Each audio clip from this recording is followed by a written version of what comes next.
तर मग रावणच का? रावण मला काही लिहायचा नव्हता, कारण मी लेखक नव्हतोच मुळात. ते जिज्ञासा पोटी झालेलं पुस्तक आहे. मी त्या पुस्तकाच्या प्रत्येक ओळीची कादंबरी असली तरी आजही जबाबदारी घेतो. पण हनुमान म्हणजे उडू शकत नव्हता असं नाही, उडी मारू वाल्मिकी नाही, तैराणी म्हणले. हो, अच्छा. ही सिनेमॅटिक आणि लेखनातल्या लिबर्टीमुळे ती प्रतीक अशी बनवून आणली आपल्या समोर की आपल्याला असं वाटायचं की ती तशीच आहे.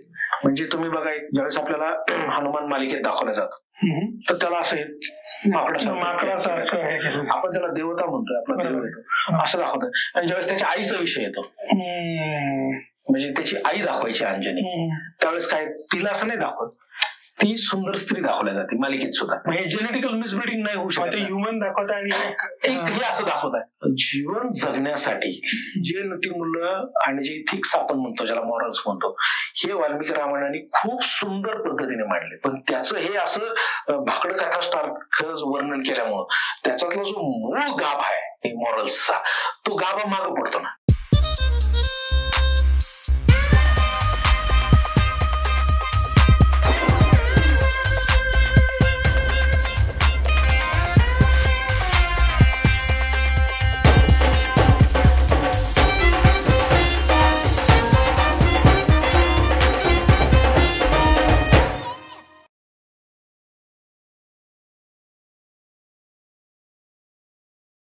बीड जिल्ह्यातील वंजारवाडी सारख्या खेड्यात सामान्य कुटुंबात जन्मलेले शरदजी तांदळे म्हणजे बहुविध गुणांचे व्यक्तिमत्व आहेत.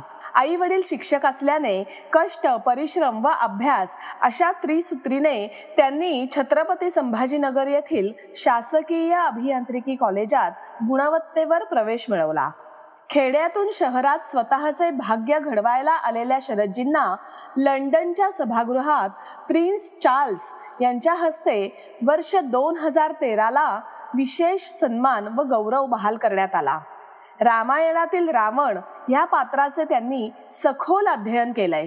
नवोदित लेखकांसाठी त्यांनी इरा प्रकाशन संस्था स्थापन केली. प्रयत्ने वाळूचे कण रगडिता तेलही गळे, हे जे सुभाषित आहे ना, ते शरद तांदळेजींना तंतोतंत लागू पडते. चला, श्री शरद तांदळे यांचे प्रयत्नवादी जीवन जाणून घेऊया. सुरुवातीलाच प्रिन्स चार्ल्सने तुम्हाला बोलवलं होतं, त्याबद्दल आम्हाला जरा सांगा. 2013 मध्ये प्रिन्स चार्ल्सची एक संस्था आहे, youth business international. Youth business international त्यांची संस्था आहे. तर ती संस्था जगभरातल्या तरुण उद्योजक जे आहेत किंवा जे फर्स्ट जनरेशन एंटरप्रेन्योर म्हणून की ज्यांच्या आधीच्या पिढीत कुणी व्यवसाय नाही केला, तर अशा लोकांना ते वर्षभर जगभरातून शोधतात, त्यांच्या कामाचा आढावा घेतात आणि त्याला ते सन्मानित करतात किंवा त्याला म्हणून इन्स्पिरेशन करतात. तर त्या संस्थेची भारतातली सिस्टम कंपनी आहे, संस्थाच आहे ती पण, इन्स्टिट्यूट, तिचं नाव आहे CII आणि CII सोबत काम करते युथ बिझनेस इंटरनॅशनलची अजून एक संस्था आहे, भारतीय युवा शक्ती ट्रस्ट. तर ह्या दोन संस्था तरुण उद्योजकांना मार्गदर्शन आणि जे आपल्याला नाही का बिझनेसमनला बँका लोन देत नाही, कारण की आपला अप्रोचच बरोबर नसतो बँकेत. बरोबर, ज्यावेळेस तुम्ही स्टार्टिंगला जातात की मला बिझनेस साठी लोन पाहिजे, आपल्याला माहितच नसते त्याला डॉक्युमेंट काय लागतं. बँकिंग सिस्टीम एकदम भारतातली मजबूत आहे. तर ती तुमचा 3 वर्षाचा ITR असेल, तुमचा प्रोजेक्ट असेल, हे सगळे प्रोजेक्शन बघतात.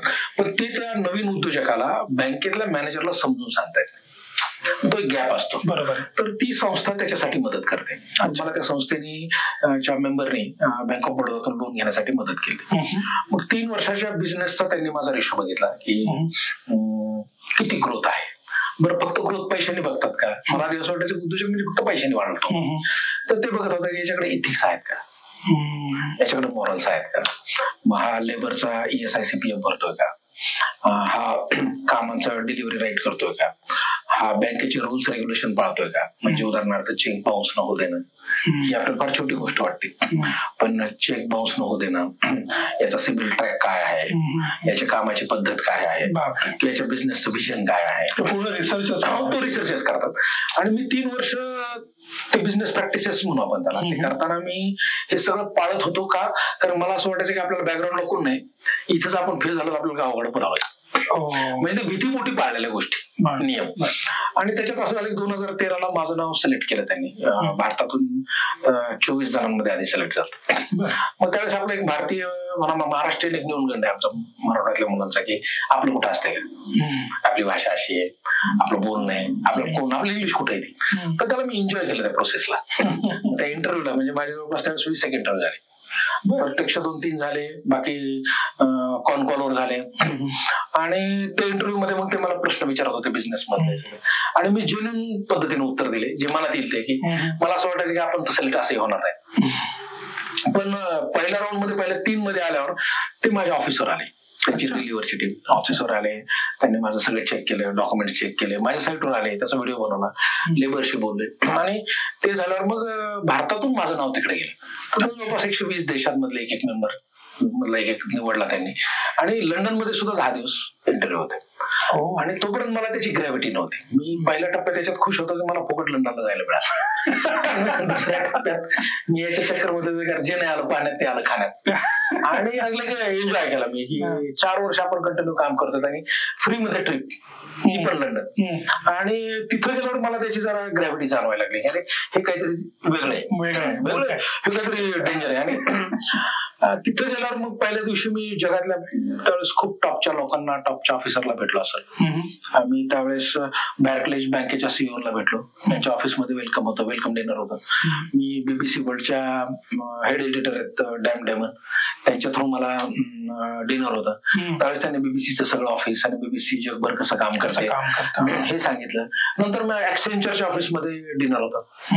आणि द लास्ट डे बिफोर ज्यावेळेस अवॉर्ड देणार होते पुरस्कार यंग एंटरप्रेन्योर अवॉर्ड, त्यावेळेस बकिंगहॅम पॅलेसमध्ये वेलकम डिनर होतं. त्यावेळेस मी फर्स्ट टाइम बकिंगहॅम पॅलेस मध्ये गेलो. म्हणजे तुम्ही विचार करा, आपल्याला कोणी चहा नीट ऑफर नाही करत, आपल्या गावात कोणी नीट बोलणं आपल्याला चालता जाता. आणि याच्यात जर कोणी तुम्हाला खूप जास्त रिस्पेक्ट दिला की ते बावचाळ्यासारखं होत नाही, तर जर मी जरा असं अरे कसं काय आहे आपल्याकडे बोलणार आहे.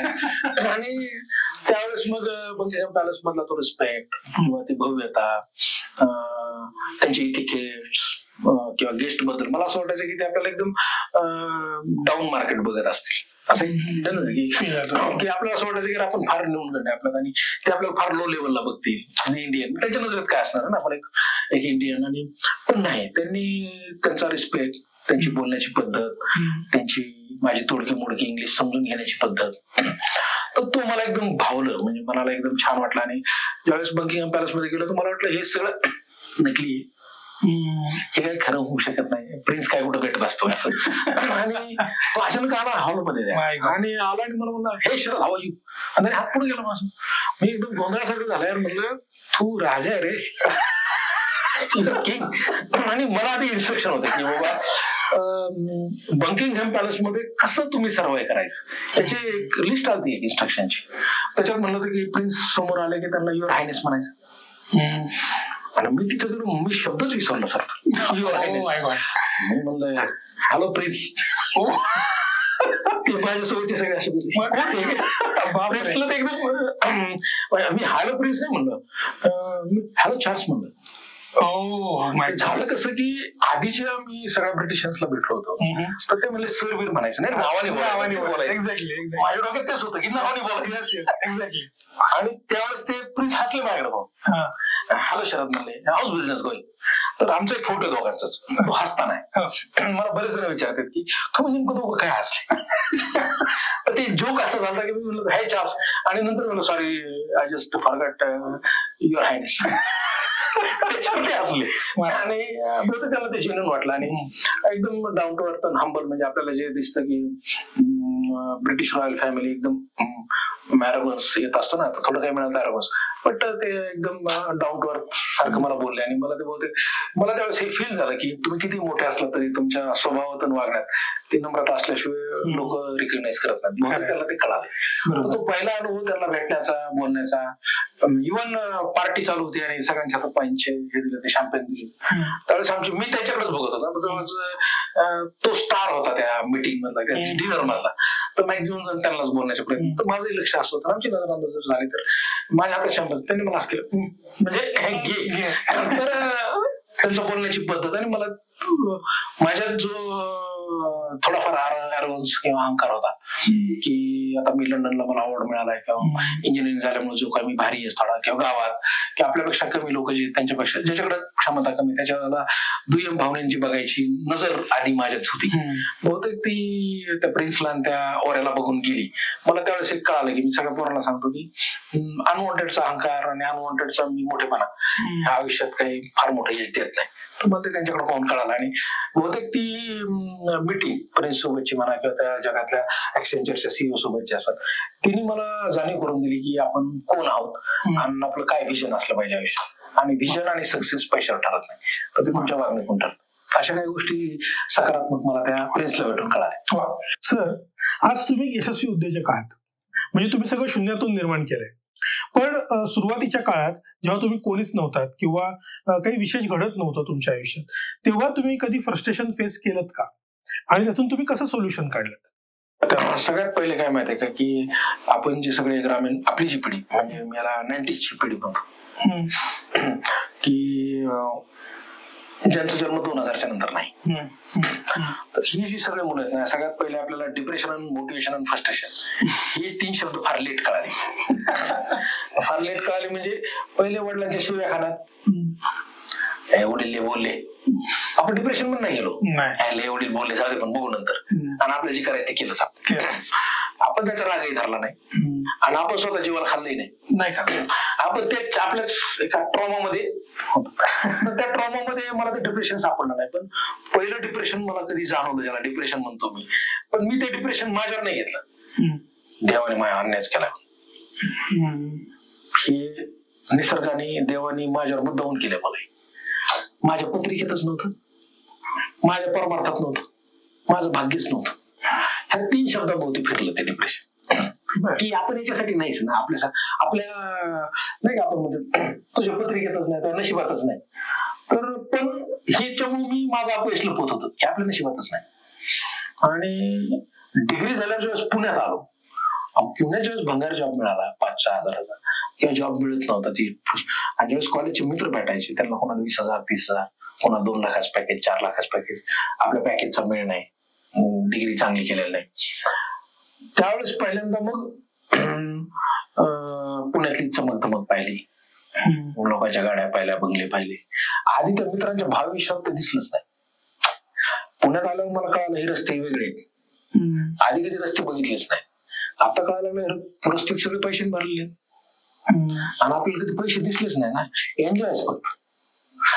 तर इथं आल्यावर पहिल्यांदा कळालं आपल्याकडे काय कमी, आपल्याकडे पैसे नाही, आपल्याकडं चांगली गाडी नाही, आपण चांगले कपडे नाही घेऊ शकत, आपण चांगले डिव्हाइसेस घेऊ शकत नाही. पहिल्यांदा डिप्रेशन तेव्हा आलं, लोकांची चमक धमक पाहू की हे माझ्याकडे कमी आणि लोकांकडे जास्त. आणि मग त्याच्यात स्वतःला आपण ऑर्गॅझम देत नाही, ऑर्गॅझम तर तो ऑर्गॅझम द्यायचा होता मेंदूला, आणि तो ऑर्गॅझम देण्याच्या नादात पुस्तक हातात आले. त्यावेळेस मला कळालं, मी काय वाचत होतो, मग इन्स्पिरेशन, मग पहिले पुस्तक हातात आले बघा आप्पा म्हणून चौकातले, त्यावेळेस श्रीमंत मी होणारच, मोठे स्वप्न बघा, असे काही पुस्तकं आले. त्याच्यात ते सिक्रेट, अशा पुस्तकं वाचून रात्री तो ऑर्गॅझम एकदम हाय लेवलला जायचं की मी हे करू शकतो. आणि सकाळी परत फॅक्टोर यायचं की आपल्याकडे नॉलेज नाही, आपल्याकडे बिझनेस चालू करायला पैसे नाही, आपल्याकडे स्किल नाही, आपल्या भाषा नीट येत नाही. आणि ते जवळपास वर्ष 6 महिने मॅक्झिमम डिप्रेशन आहे ना आपल्याला येतं, ते ना आपल्या केलेल्या चुकांमधूनच येत असतं किंवा दुसऱ्याकडे जास्त आहे माझ्याकडे नाहीये त्याच्यातून येत असतं. आणि ते डिप्रेशन आलं तर त्या डिप्रेशनला पण मी कसं घेतलं, माझ्या चुका म्हणून आपण कधीच घेत नाही. माझा जन्म पुण्यात झाला असता पाहिजे होता, वडिलांनी मला ते करू द्यायला पाहिजे होतं, मला पैसे द्यायला पाहिजे होते. म्हणजे मी त्या डिप्रेशनला अपयश न म्हणता मी ते दुसऱ्याच्या अंगावर फेकायला सुरुवात केली ती माझ्या मेंदूने. आणि त्याच्यात घेऊन मग मी स्वतःला विक्टिमायझेशन करायला लागलो, मी स्वतः विक्टिम व्हायला लागलो. असं व्हायला पाहिजे होतं. म्हणजे 90% डिप्रेशन हे विक्टिम मधून आहे की आपण स्वतःला विक्टिम करतो, आणि ते विक्टिम कुठल्या परिस्थितीच्या, कुठल्या लोकांच्या पैशाच्या ह्याच्यात मांडत गेलो. आणि त्यावेळेस मग माझी पत्रिका पण दाखवली होती, तर ते म्हणले तुझ्या पत्रिकेत 7.5. मग मी पत्रिकेला वेळ म्हणलं की पत्रिकेमुळे झाले माझ्या ग्रहातच नाही ना. पण तुम्ही किती दिवस स्वतःला विक्टिम करणार, किती दिवस डिप्रेशन मध्ये करणार. आणि मग वडिलांनी मला एक कृपाखास उदाहरण दिलं, रिपीट सांगायचं पण ते वडिलांनी एक उदाहरण दिल्यावर मला जाणीव झाली की यार आपण काही लढलोच नाही किंवा घराच्या बाहेर पडलोच नाही तर कुठून, मग घराच्या बाहेर पडायचे काहीतरी कुठून सुरुवात करायची. मला बरंच कुठून सुरुवात करायची कळनाच. जे समोर अपॉर्च्युनिटी दिसते, म्हणजे अपॉर्च्युनिटी सगळ्यात महत्वाचं, अपॉर्च्युनिटी कशाला समजायचं. डायरेक्ट तुम्हाला कोणी सीईओ करणार आहे का, डायरेक्ट तुम्हाला 5 लाखाचं पॅकेज देणार आहे का, डायरेक्ट तुमच्या खाली फिल्म कोट्याधीश होणार आहे का, नाही. तुम्हाला संधी म्हणजे काय, यार तिथे खड्डे खांदायचे, खांदतो का. त्याला जर तुम्ही अपॉर्च्युनिटी समजत असताल तर मला वाटतं प्रत्येक अपॉर्च्युनिटी तुम्हाला ग्रॅब करता आली पाहिजे. मला एक काम मिळालं छोटं खड्डे खांदायचं, मी करतो. खड्डे खांदण्यापासूनचा प्रवास कॉन्ट्रॅक्टर पर्यंत आला. म्हणजे तुम्हाला संधी ही कुठं ना कुठं मिळत असते. तुम्ही त्याला छोटी मोठी समजण्याच्या राड्यातले वेळ वाया घालतात, परत त्याचं डिप्रेशन येतं. तर डिप्रेशनचा नाद मी सोडला कधी. आणि मला तरी कळतं की ह्या लाल नोट आहेत ना 1000च्या की 2000ची नोट आहे, 500ची नोट, तिचं बंडल खिशात असणं याच्यापेक्षा जगात दुसरं मोटिवेशन नाही. आणि ते मोटिवेशन येतं कुठून नाही, ते काम करणार तुम्ही. मी ते एक काम केलं छोटं, तर ते पहिलं माझ्या खिशात 15,000 आहे. हो, आणि 15,000 आल्यावर मला कळालं की यार दिस इज ओरिजिनल मोटिवेशन. आणि मग ती त्याला चटक म्हणा किंवा त्याआधी पैसे कमवण्याचा मार्ग. आणि मग मी त्याला घोड्याच्या ढापासारखं सीट लावून घेतलं की आपल्याला पहिले पैसे कमवायचे. आणि मग मी वाचन बंद ठेवलं 2 वर्ष. हा सर कुठला काळ आहे हा साधारण 2010. अच्छा, 2010 9-10. मग त्यावेळेस मी छोटे छोटे कामं करत गेलो. मी मग वाचन बंद केलं. मला ते मोटिवेशनल पुस्तक आणि मोटिवेशनल स्पीच मधला पोकळपणा त्यावेळेस वेळेस कळाला की हे सगळे पेन किलरच्या गोळ्या आहेत. ह्या रात्रभर फक्त आपलं दुखणं नीट करतात, सकाळी परत येतं. आणि मग मी ते इन्स्पिरेशन मोटिवेशन पेक्षा डायरेक्ट ऍक्शनवर काम करण्याचे रिझल्ट मिळाले. म्हणजे मोटिवेशन स्पीकर जे आता सगळे तरुण पिढी ऐकतात तेवढं फक्त ऐकणं पुरेसं नाहीये असं. नाही. म्हणजे मी माझे एक जणांनी माझा असा व्हिडिओ टाकला भाषणाचा आणि ते 3 दिवसात 20 लाख लोकांनी पाहिजे. तिसऱ्या दिवशी त्याचा मला फोन आला 2 मिलियन. मला जाणून नाही झाला सर, मला उद्याच झालो मी 10 मिनिटात. म्हणलं 20 लाख पोरं डिप्रेशन मध्ये. एका स्टेट मध्ये 20 लाख पोरांना कोणाच्या तरी इन्स्पिरेशन शब्दाची गरज वाटावं म्हणजे आपण अस्वस्थ स्टेट आहे. आणि मी माझ्या 90% भाषणात पण नंतर सांगायला लागलो की मोटिवेशन स्पीकर. मला एक म्हणला सर तुम्हीच मोटिवेशनचं भाषण तुम्हीच म्हणतात. मी म्हणलं अरे मी बंद केले ते भाषण, ही जुनीच रेकॉर्डिंग आहे. आणि मी म्हणतो ना मोटिवेशन इन्स्पिरेशन किंवा कोणी काय केलंय हे एकदा दोनदा तुम्ही बघा ना, बघा लोकांचे अनुभव, एकदा ऐका, 2दा ऐका, 3दा ऐका. पण डेली रात्री तुम्ही डेली रात्री तुम्ही आज बघा 90% आपण बरेच जण कुठून काही चांगलं प्रेरणादायी मिळते का असं बघायचं चक्कर मारला. तो एक सेपरेट आजार झालाय. बरोबर. म्हणजे मी स्वतःला कम्पॅरिझन करतो. मी इंजिनिअरिंग मध्ये काय पाहिलं, आणि मी बिप्या पाहिल्या, मी पिक्चर पाहिले, आता पोरं इन्स्पिरेशन पाहिले, डिप्रेशन पाहिलेत, मी श्रीमंत कसा होऊ हे व्हिडिओ पाहिले, त्यांचे व्ह्यूज झाले. म्हणजे तुम्ही बघा बुद्धिंक काय झाला आता. म्हणजे तुम्ही फार कमी वयात डिप्रेशन पर्यंत चाललाय. आणि तुम्हाला मोटिवेशनल तुम्ही बघा ते पावसातल्या छत्र्यासारखे मोटिवेशनल स्पीकर जन्माला आले 10 वर्ष. आधी होते का? आधी नव्हते. आधी आपण शिवाजी महाराजांचं चरित्र वाचायचो, आधी आपण फुलेंना वाचायचो, आंबेडकरांना वाचायचो, आधी आपण माऊलींना वाचायचो, आधी आपण गाथा वाचायचो, आपण गुरूंकडे जायचो, आपण सल्ले घ्यायचो. आपण ते सगळं सोडून दिलं. आपण कुठले तरी टवाळ सारखे बोल एवढे आले तुम कर सकते हो, आपल्या वाटतं कर सकते सकाळपर्यंत. वाचन संपलंय, डिप्रेशन वाढले. आणि विशेष म्हणजे 80% मोटिवेशनल स्पीकर स्वतः डिप्रेशन मध्ये. आणि ते डिप्रेशन काढण्यासाठी युट्यूबवर गेले. खरंय. तर त्यामुळे मला असं वाटतं की या स्पीकरचं एकदा 2दा ठीक आहे का, हे काय फार डेंजर नाहीये. मला असं वाटतं की आपल्या बापाच्या चेहरा त्याच्या स्वप्नांपासून चालू केलं का नाही, तर त्याच्या एवढं मोटिवेशन जगात दुसरं नाही. दुसरं नाही. आणि जर तुम्हाला दुसरं मोटिवेशन लागत असेल तर घेत राहा, 10 वर्ष घ्या, काहीच नाही, जिथले तिथे होऊन त्यांची व्ह्यूज वाढते. सर मग पुढे तुम्ही तुमचं काम कसं वाढवलं टेंडर्स? मग मी टेंडर्स वाढवून मी 7-8 डिपार्टमेंट मध्ये काम केलं.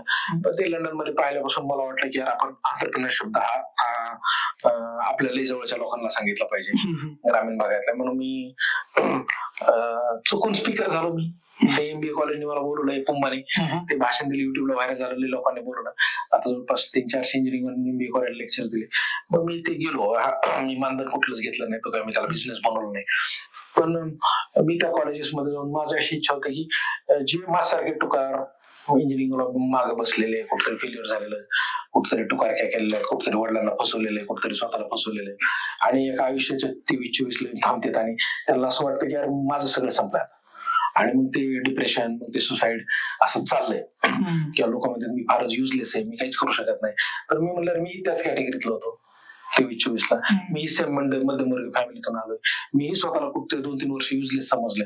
तर ह्या मेंटॅलिटी जी कुठली मुलं असतील महाराष्ट्रातले, त्यातल्या एखाद्यापर्यंत जरी आपला आवाज गेला तर आपण सक्सेस आहोत. आणि हे विजन मला लंडन मध्ये मिळालं त्या ऍक्सेंचर कंपनीच्या त्या कॉन्फरन्स मध्ये. आणि मग मी असं विचार केला की आंतरप्रिनर शब्द आणि मी उद्योजक होऊ शकतो. किती टुकारक्या केल्या, किती जर मी चुकलेलो आहे, मी चुकलोय पण मला आता सुधारायचंय. तर सुधारायचे म्हणजे सत्संग केल्याने सुधारणार नाही, तर माझ्यात काहीतरी बदल करायला पाहिजे. तर मग ते बदल कसे असले पाहिजे, तर याच्याने मी 10-20 हजार पोरांना भेटलो असं डायरेक्ट इनडायरेक्ट मार्गदर्शन केलं युट्यूब. पण म्हणलं एका मिटकॉनच्या कार्यक्रमात एक जण म्हणला, सर हे भाषण किंवा लोकांना वन भेटण्यापेक्षा रावण नावाची कादंबरी लिहिली. म्हणले सर कोण कादंबऱ्या वाचतात? मी असा विचार केला, खरं आहे ते कादंबरी, तर तुम्ही या तरुण मुलांसाठी काय लिहिलं पाहिजे. कारण की आपल्याकडची जी पुस्तकं आहेत सेल्फ हेल्प, ज्याला आपण सेल्फ हेल्प म्हणतो, ही पुस्तकं सगळी अमेरिकन युरोपियन लोकांच्या ट्रान्सलेटेड आहेत. रिच डॅड पुअर डॅड, आता 2 बाप आपल्याला आवडते का, पण रिच डॅड पुअर डॅड आहे. तर इथल्या मातीतलं एखादं पुस्तक होऊ शकतं का की जे दिशादर्शक राहील, त्याच्यात फक्त मला पान फुले वाहन असावं अशा मेंटॅलिटीज होतं मी. की बऱ्याच जणांना लिहा म्हणलं स्वतःवर की ते स्वतःच ग्लोरिफिकेशन करतात. मी सकाळी 5 ला उठायचो, पण मी म्हणायचो नाही मी तसं केलेलंच नाही, माझ्यासारखे लिहिलं नाही, आणि आपल्यासारखी संख्या जास्त आहे. तर म्हणलं अशा मुलांसाठी असं लिहिलं जाऊ शकतं का की ज्यांना मी मोठा भाऊ वाटेल किंवा आपल्यातलाच आहे असं वाटेल. अशा पद्धतीने जे आयुष्यात अनुभवलं, घडलं, पाहिलं, एक्सपिरियन्स केला, ते सगळे अनुभव एखाद्या पुस्तकात होऊ शकतात का, असा विचार करून लॉकडाऊन मध्ये आंतरप्रिनर नावाचं पुस्तक लिहिलं. आणि त्याच्यात एक डोक्यात होतं माझं की शेवटच्या माणसाला आंतरप्रिनर शब्द माहित हो, ग्रामीण भागापर्यंत हा शब्द जावा, जो की मला वयाच्या 30व्या वर्षी कळाला. आंतरप्रिनर शब्द मला 30व्या वर्षी कळाला, ज्यावेळेस मला तो अवॉर्ड साठी नॉमिनेशन झाला एक आंतरप्रिनर, मला 30व्या वर्षी कळाला. तर मी असं विचार केला हा जर शब्द मला 14व्या वर्षी कळाला असता, 16व्या वर्षी कळाला असता, तर मी त्या अँगलने विचार केला असता, त्या अँगलने वाचला असतं. तर मी म्हणलं हा शब्द तरी मिनिमम लोकांना, मला सर त्याचं स्पेलिंग येत नाही असं आता म्हणलं तर गडबडतो मी. आंतरप्रिनर पहिल्यांदा ऐकलं म्हणलं आईपासून सुरुवात. तर तो शब्द परक्युलेट व्हावा म्हणून बुद्धवून पुस्तकाच्या, मराठी पुस्तकाचं नाव इंग्लिश दिलं, आणि 1 लाखाच्या वर कॉप्या त्याच्या सेल झाल्या. आणि मला त्याच्यातून खूप सारे मेसेज आले 10-20 हजार की सर थँक्यू, तुमच्यामुळे मी ह्या विषयाच्या ह्या टप्प्यावर आहे, मला कळालं मी चुकलोय, मी कॉलेजमध्ये दादागिरी करतो, मला कळालं या दादागिरीमुळे लॉस होतो. सर मी वडिलांना फसून पैसे उचलले, सर मी वडिलांना उचकून 2 लाख रुपये घेतले धंद्याला, ते बुडाले, मी वडिलांशी खोटं बोललोय. तर त्या पुस्तकात मी सांगितलं की जगात कुणाला खरं बोलू नका, पण आई वडिलांना खरं बोला, कारण ते शेवटी सांगतात. तर असे बेसिक माझ्या वडिलांचे माझेच काय अनुभव त्यात स्पष्ट लिहिले, आणि ते खूप जणांना कोरिलेट झाले. ते कोरिलेट झाले याचा अर्थ की सेम मातीतलं असल्यामुळे कोरिलेट झाले. तर त्याला मी एखादं ते माझ्यामुळे काही मुलांच्या आयुष्यात किंवा पालकांच्या आयुष्यात काही मुलांचा फरक पडलाय, तर ते कॉप्या किती गेल्या, किती पैसे मिळाले किंवा किती लोकांनी वाचल्याच्या पेक्षा काही जणांच्या आयुष्यात फरक पडला याचा आनंद जास्त आहे. सर एखादा बिझनेस लॉंग टर्म करण्यासाठी पर्सनल मॅनेजमेंट, आर्थिक मॅनेजमेंट कशी करावी लागते जरा सांगा. एखादा बिझनेस, सगळ्यात पहिले तर आपण एखादा बिझनेस करायला म्हणतो. आता हे बिझनेस आयडिया वगैरे लय आलेले आहेत, लय लोकांना वाटतं बिझनेस आज केला उद्या लगेच सुरू, उद्या सुरू, स्टार्टअप नाव द्यायची, परवा लगेच आपली फॅक्टरी, लगेच गाडी, लगेच मी इलॉन मस्क नाही तर एखादा मोठा कोट्याधीश. आता हे सगळ्यात शक्य नाही ना. आपण म्हणजे बऱ्याच जण तर असे मेंटॅलिटीज आहेत की एज्युकेशनने काय होतं, बिल गेट्स नाही का शाळा सोडली नाही, आणि मग किती मोठा झाला, तर आपल्याकडे एज्युकेशन खराब इथपर्यंत म्हणण्यापर्यंत आलं. आता इथलं एज्युकेशन खराब असतं तर अर्ध सिलिकॉन व्हॅली इथल्या लोकांनी भरलं नसतं. म्हणजे इथलं एज्युकेशन सिस्टीम आहे आपल्याला घेता आलं नाही. आणि जे कुठले नवीन मुलं आले आता मेंटॅलिटी त्यांची बिझनेस स्टार्ट करायची त्यांच्या मग दमक पाहूनच की याच्यात खूप पैसे मिळतात. मग त्याच्यात इन्स्टंट मी म्हणतो कुठलाही बिझनेस आपल्याला बँक जेव्हा लोन देते त्यावेळेस 3 वर्षाचा ITR बघते. म्हणजे 3 वर्षाचं सर्किट लावलं त्यांनी. सगळ्यात पहिले की कुठला बिझनेस करायचा आहे तर त्या बिझनेस विषयी माहिती करून घ्या. बिझनेस कुठलाच वाईट नाही, सगळे चांगले फक्त करण्याची पद्धतीवर असते. तर जे बिझनेस आपल्याला करायचे त्याची योग्य माहिती घ्या, त्याच्यात चूक बरोबर आहेत करणं त्याचा विचार करणं. मी तर एका ठिकाणी असं म्हणलं की बिझनेस चालू करणं म्हणजे उद्या दुकान चालू नाही करणं. आधी मेंदूला बिझनेसमन बनवा, मग ऍक्शन मध्ये या. मग मेंदूला बिझनेसमन म्हणजे काय की बऱ्याच जणांना बिझनेस करायचा आणि पॅन कार्ड माहित नाही, कशासाठी असतं, GST माहित नाही, बँकेत अकाउंटचे प्रकार कळत नाही, स्लिप भरायची म्हणल्यावर कोणती भरू प्रश्न येतो. पैसे बरोबर 1000 रुपये बँकेत त्याला भरता येत नाही स्लिप, इंजिनिअरिंगच्या मुलांना भरता येत नाही. आणि तुम्हाला मॅक्झिमम ह्या बेसिक गोष्टीच कळत नाही. आणि माझ्याकडे फक्त आयडिया आहे आणि लगेच मला स्टार्टअप लगेच मिळेल मोठा, कसं तर ते वर्कआउट होत नाही. आणि तसे फार मोठे पाण्याचे बुडबुडे गेलेले ते स्टार्टअप बंद त्याच्यामुळे झाले, कारण की बेसिक वर काम लॉंग टर्म काम करण्याची मानसिकता संपली. कारण की आपला मेंदू सुद्धा बघा सर, आपला मेंदू हा 3 तासाच्या पिक्चरवरून 30 सेकंदाच्या रीलवर आलाय, 30 सेकंदाच्या स्टेटसवर आलाय. म्हणजे टाइम स्पॅन कमी झाला एखादी कन्झ्युम करायची गोष्ट. बिझनेस लोकांना वाटतं की ह्या बिझनेसचे जे पिढ्या आहेत किंवा एम्पायर्स आहेत ते एका दिवसात उभं राहिले नाही, 4 पिढ्याने उभं राहिले. तुम्ही बिल गेट्स सारखं म्हणताल की बिल गेट्सने तर कॉलेज ड्रॉप आउट झाला आणि बिझनेस उभा केला. बिल गेट्सचा 6वीचा का 7वीचा फोटो कम्प्युटरच्या समोर, तुमच्या आज्याचा पासपोर्ट नाहीये. एवढा फरक आहे. त्यांनी शाळा का सोडली, त्याची मायक्रोसॉफ्ट चालली म्हणून कॉलेज सोडले. आपण कॉलेज आधी सोडतो मग बिझनेस विचार करतो म्हणजे की कॉलेजमध्ये काय नाही, एज्युकेशन मध्ये काय नाही. मला असं वाटतं की सगळ्यात पहिले आपण जे काही एज्युकेशन घेतो, कुठलंच एज्युकेशन वाईट नाही, BA वाईट नाही, BSc नाही, इंजिनिअरिंगच नाही, जे करतोय ते आपण परफेक्ट करत असतो तर आपण भविष्यात बिझनेस सुद्धा परफेक्ट करणार. म्हणजे तुम्ही डिग्री चांगली करत नाहीये मग तुम्ही बिझनेस कसं काय चांगलं करणार. तर मी एका ठिकाणी म्हणलं होतं राम रावणाचा निघले म्हणून की तुम्ही लढायला गेलाय रावणाला मारायला, तर रामाने रावणाला मारू शकला असता का जर त्याच्या भात्यात बाणच नसते तर. पण भात्यात बाण आहेत, पण त्यांनी योग्य बाण काढून मारला राम मेला आणि रावण मेला.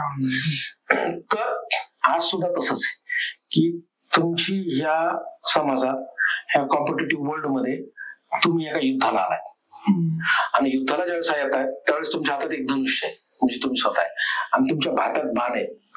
ते बाण आता मारायचे नाहीत कोणाला, एक बाण आहे एज्युकेशनचा, तुम्हाला तो कधीही लागणार आहे. मग तुमचा एज्युकेशनचा बाण कमजोर असेल तर जाणार नाही. एक बाण आहे तुमच्या स्किलचा, एक बाण आहे तुमच्या नॉलेजचा, एक बाण आहे तुमच्या वाचनाचा, एक बाण आहे तुमच्या फायनान्शियल समजून घ्यायचा.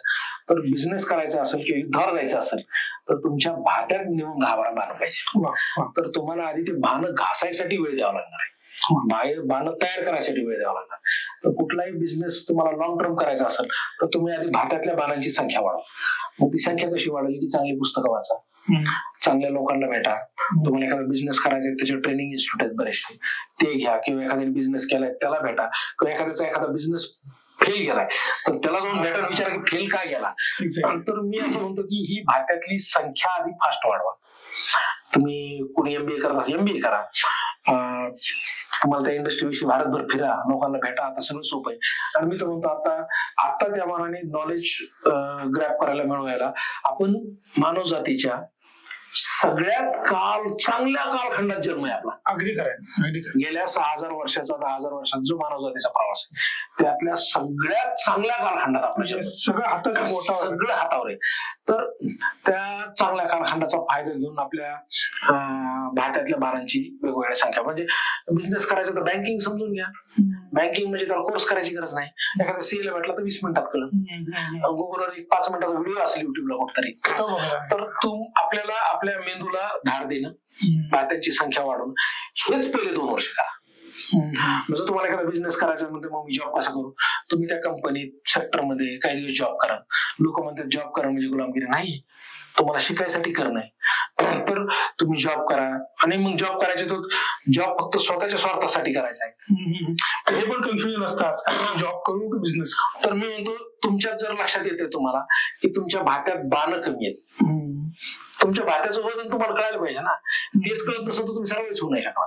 आणि मी म्हणतो ना की आपली बनेल अंडरवेअर फाटलेली आपल्यालाच माहित असते, दुसऱ्या नसली माहिती. मग प्रत्येकाला आपली अवकात माहितीये. तर त्यांनी असं बघावं म्हणतो सेल्फ रिअलायझेशनचा विषय. बिझनेस करणं किंवा कुठल्या सेक्टरमध्ये स्वतःच परखड विश्लेषण करायची ताकद जोपर्यंत स्वतःत येत नाही तोपर्यंत बाहेर पाऊल टाकणार. स्वतःचं परखड विश्लेषण, मग त्या परखड विश्लेषणामध्ये कळतं आपल्याला. मी म्हणत असतो ना की कपड्याचं आरशासमोर कपडे काढून उभं राहून हु यू आर, तुझ्या अवकात काय, याची एकदा उत्तर मिळाले ना मग कळते माझ्यात कोणकोणता भात्यात भाग पाहिजे. आणि एकदा ते कळालं मग कुठलाही बिझनेस असं मला वाटतं करताय. हे 1 वर्षात शक्यच नाही. तर लेखक म्हणून तुमच्या प्रवासाबद्दल थोडं बोलूया की तुम्ही रामापेक्षा रावणावर का पुस्तक लिहिलं. बरेच जण ते प्रश्न विचारतात मला, सर तुम्ही म्हणजे रामायणामध्ये एवढी कॅरेक्टर्स, खूप कॅरेक्टर्स आहेत. ऋषी वाल्मिकीने लिहिलेले आहे, बरेच रामायणाच्या सुद्धा वेगवेगळे ग्रंथ आहेत. तर मग रावणच का? बऱ्याच जणांना असं वाटतं की मी म्हणजे ठरवून रावण लिहिलाय, प्रसिद्धीसाठी रावण लिहिलाय, नकारात्मक लावून लिहिलाय. म्हणजे मला एक जुना कमेंट येत नंतर पुस्तकाला की आता यांनी रावण लिहिला, आता यांनी कसा आपल्यावा, यांनी दुर्योधन लिहावा, आता अफजल खान लिहिल. म्हणजे लोकांना ते परसेप्शन झालं आणि लोकांना असं वाटलं की मी रावण लिहितो म्हणजे कुठं मायथॉलॉजीच्या विरोधात खलनायक म्हणून लिहितो. पण त्याचं कारण असं आहे की रावण मला काही लिहायचं नव्हतं, कारण मी लेखक नव्हतोच मुळात. लेखन करेल मी कधी असं वाटलंच नव्हतं. काय झालं की माझे वडील 2011 वारले आणि वडील वारल्यानंतर आमच्या घरी गरुड पुराण लावलं होतं. 13 दिवस गरुड पुराण लावलं. तर गरुड पुराण वाचताना मी मोठा मुलगा असल्यामुळे मी त्या महाराजांच्या शेजारी असा वाचायचो आणि मग तो गरुड पुराणातले अध्याय सांगायचा की वैतरणी नदी होती, मेल्यावर आत्म्याचं काय होतं, त्याला किती याच्यातून जावं लागतं, कोणत्या पूजा कराव्या लागतात, विधी कोणत्या कराव्या, दहाव्याची विधी काय असतात, तो सगळं सांगत होता. मी त्याला प्रश्न विचारत होतो. 3ऱ्या दिवशी तो काय म्हणला, मला माफ करा म्हणला, मला फक्त हे श्लोक पाठेल, तुम्हाला गरुड पुराण डिटेल वाचायचं तर पुण्यात मिळेल. बरं. तर मी म्हणलं ते ठीक आहे. मग मी 13 पुण्याच्या वेळेस आलो त्यावेळेस मला वडिलांचा आत्मा नेमका विधी काय असतात, कारण वडिलांशी माझा फार वैचारिक कनेक्ट होता पुत्रापेक्षा. आणि त्या कनेक्ट म्हणून मी म्हणल्यावर वडील नेमके भावनिक होता माणूस, आपल्या जवळचं कोणी गेल्यावर होतं. आणि ते मी म्हणल्यावर आपण वडिलांचा शोध कुठे आणि आपण काय केलं पाहिजे. तर ते गरुड पुराण वाचताना मी गरुड पुराण नाही घेतलं, मी 18 पुराण घेतले. मी 4 वेद घेतले, उपनिषद घेतले, इतरत्र ब्राह्मण घेतलं, जवळपास 48 पुस्तकं घेतली मी. आणि 2011 ते 2013 सप्टेंबर पर्यंत जेव्हा अवॉर्डला नॉमिनेट झालं तोपर्यंत मी डेली संध्याकाळी 8 ते 2 असं 3 वर्ष केले, 2.5 वर्ष. म्हणजे पहाटे 2 पर्यंत. पहाटे 2. आणि सिगरेटचे पाकिट घेऊन जायचो घरी. आम्ही एकटाच होतो, लग्न झालेलं नव्हतं. आणि मग रात्री 7 वाजता मी बसायचो, सगळ्या साईटवरून आले आणि एकटाच राहत होतो. तर मी जे चालू करायचो 2 वाजेपर्यंत, 2 वाजता कधी 3, कधी 4, रविवार असला तर मग 5 पर्यंत, जोपर्यंत पाकिट संपत नाही तोपर्यंत. आणि असं मी 2.5 वर्ष करून मी त्या सगळ्या पूर्णांचा अभ्यास केला. आणि त्या सगळ्या कथा नका त्यातली फिलॉसॉफी ही सगळी मी विचार करत होतो स्वतःशी, कोणाला बोलत नव्हतो, कोणाला सांगतही नव्हतं मी वाचतोय म्हणून.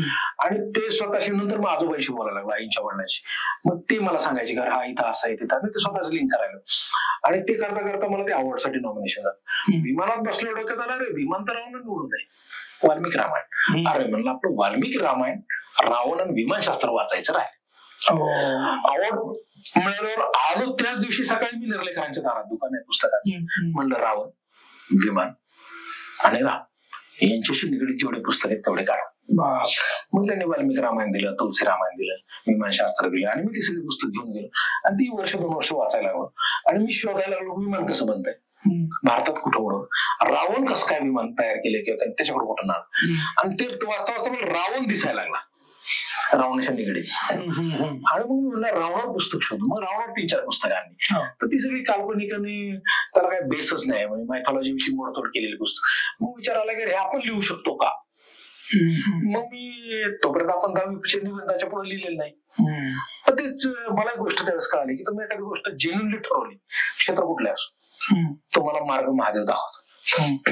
आणि मग ते मी लिहायला सुरुवात केली. 1 पान, 2 पान, 3 पान चुकायचं, परत लिहायचं. मलाच आवडत नव्हतं. आणि मला एक गोष्ट कळते की लेखक चांगला कधी होऊ शकतो, आधी तो वाचक असेल तर. मग मी वाचक असल्यामुळे मला कळायचं की काय लिहिले ते बरोबर आहे का चुकीचं आहे. आणि मग ते करत करत माझ्या लेबरला वाचायला द्यायचो, सुपरवायझरला वाचायला द्यायचो. मग त्यांनी अरे भाऊ छान झालंय, अरे भाऊ छान झालंय, असं करत करत मी ते कथानक तयार केलं, ते लिहिलं. आणि ते लिहिल्यावर मग आईला दाखवलं पहिले. त्यात बलात्काराचे 2 सीन होते. आई म्हणायची अरे तुला तर शनी राशी स्वामी, आणि तू शनीच्या विरोधातच लिहिलंस. बरेच जण म्हणायचे अरे काय रावण लिहिलाय, मी राम लिहायचा. आणि मला ती जाणीव नव्हती तोपर्यंत की नंतर हा वैचारिक फार मोठा तंटा होण्याची शक्यता आहे किंवा लोकांना राग येण्याची शक्यता आहे. पण माझ्या डोक्यातून नाही पब्लिश करू, 100 कॉप्या काढू, आपणच मित्राला वाटू आणि मग पब्लिशिंग हाऊस शोधायचे. मग 2-3 जणांना विचारलं, ते नाही म्हणले, रामला म्हणले रावण नाही चालणार असं. मग पब्लिकेशन हाऊस मीच काढलं, त्याचं रजिस्ट्रेशन केलं, स्वतःच पुस्तक पब्लिश केलं. माझी टार्गेट असं होतं की आपण 1000 कॉप्या काढू आणि 500 फुकट वाटू, आणि आपलं ते टार्गेट स्वतःशी असलेलं कमिटमेंट पूर्ण झालं. पण त्याला ते भयंकरच रिस्पॉन्स मिळाला, लोकांनी ते जाणून गेलं, प्रतिक्रिया लिहिल्या. तर त्यावेळेस माझ्या डोक्यात असं नव्हतं की खलनायक लिहायचे किंवा महाभारतातले एवढे पात्र आहेत किंवा रामायणातले पात्र आहेत त्याच्या कशाला. ते जिज्ञासापोटी झालेलं पुस्तक आहे. आणि मला एक गोष्ट कळाली की तुम्ही फोकसली एखादी गोष्ट, मग ती लिटरेचर असेल, फिल्म असेल किंवा तुमचा बिझनेस काही असेल, तर एखादी गोष्ट तुम्ही 3-4 वर्ष फोकस केली की ते लोक त्याला सकारात्मक बघतात. म्हणजे रावण पुस्तकाला एवढा प्रचंड प्रतिसाद मिळेल तुम्हाला माहित नाही. म्हणजे मलाच प्रश्न पडला की कसं काय मला. आणि त्याच्यात आधी लेखक म्हणून टॅग नव्हता मला बरेच जण म्हणले सर साहित्यातला कोणता प्रकार आहे, तर मी म्हणायचो मला 2च प्रकार माहिती आहेत, गद्य आणि पद्य. बहुतेक हे गद्य असण्याची शक्यता.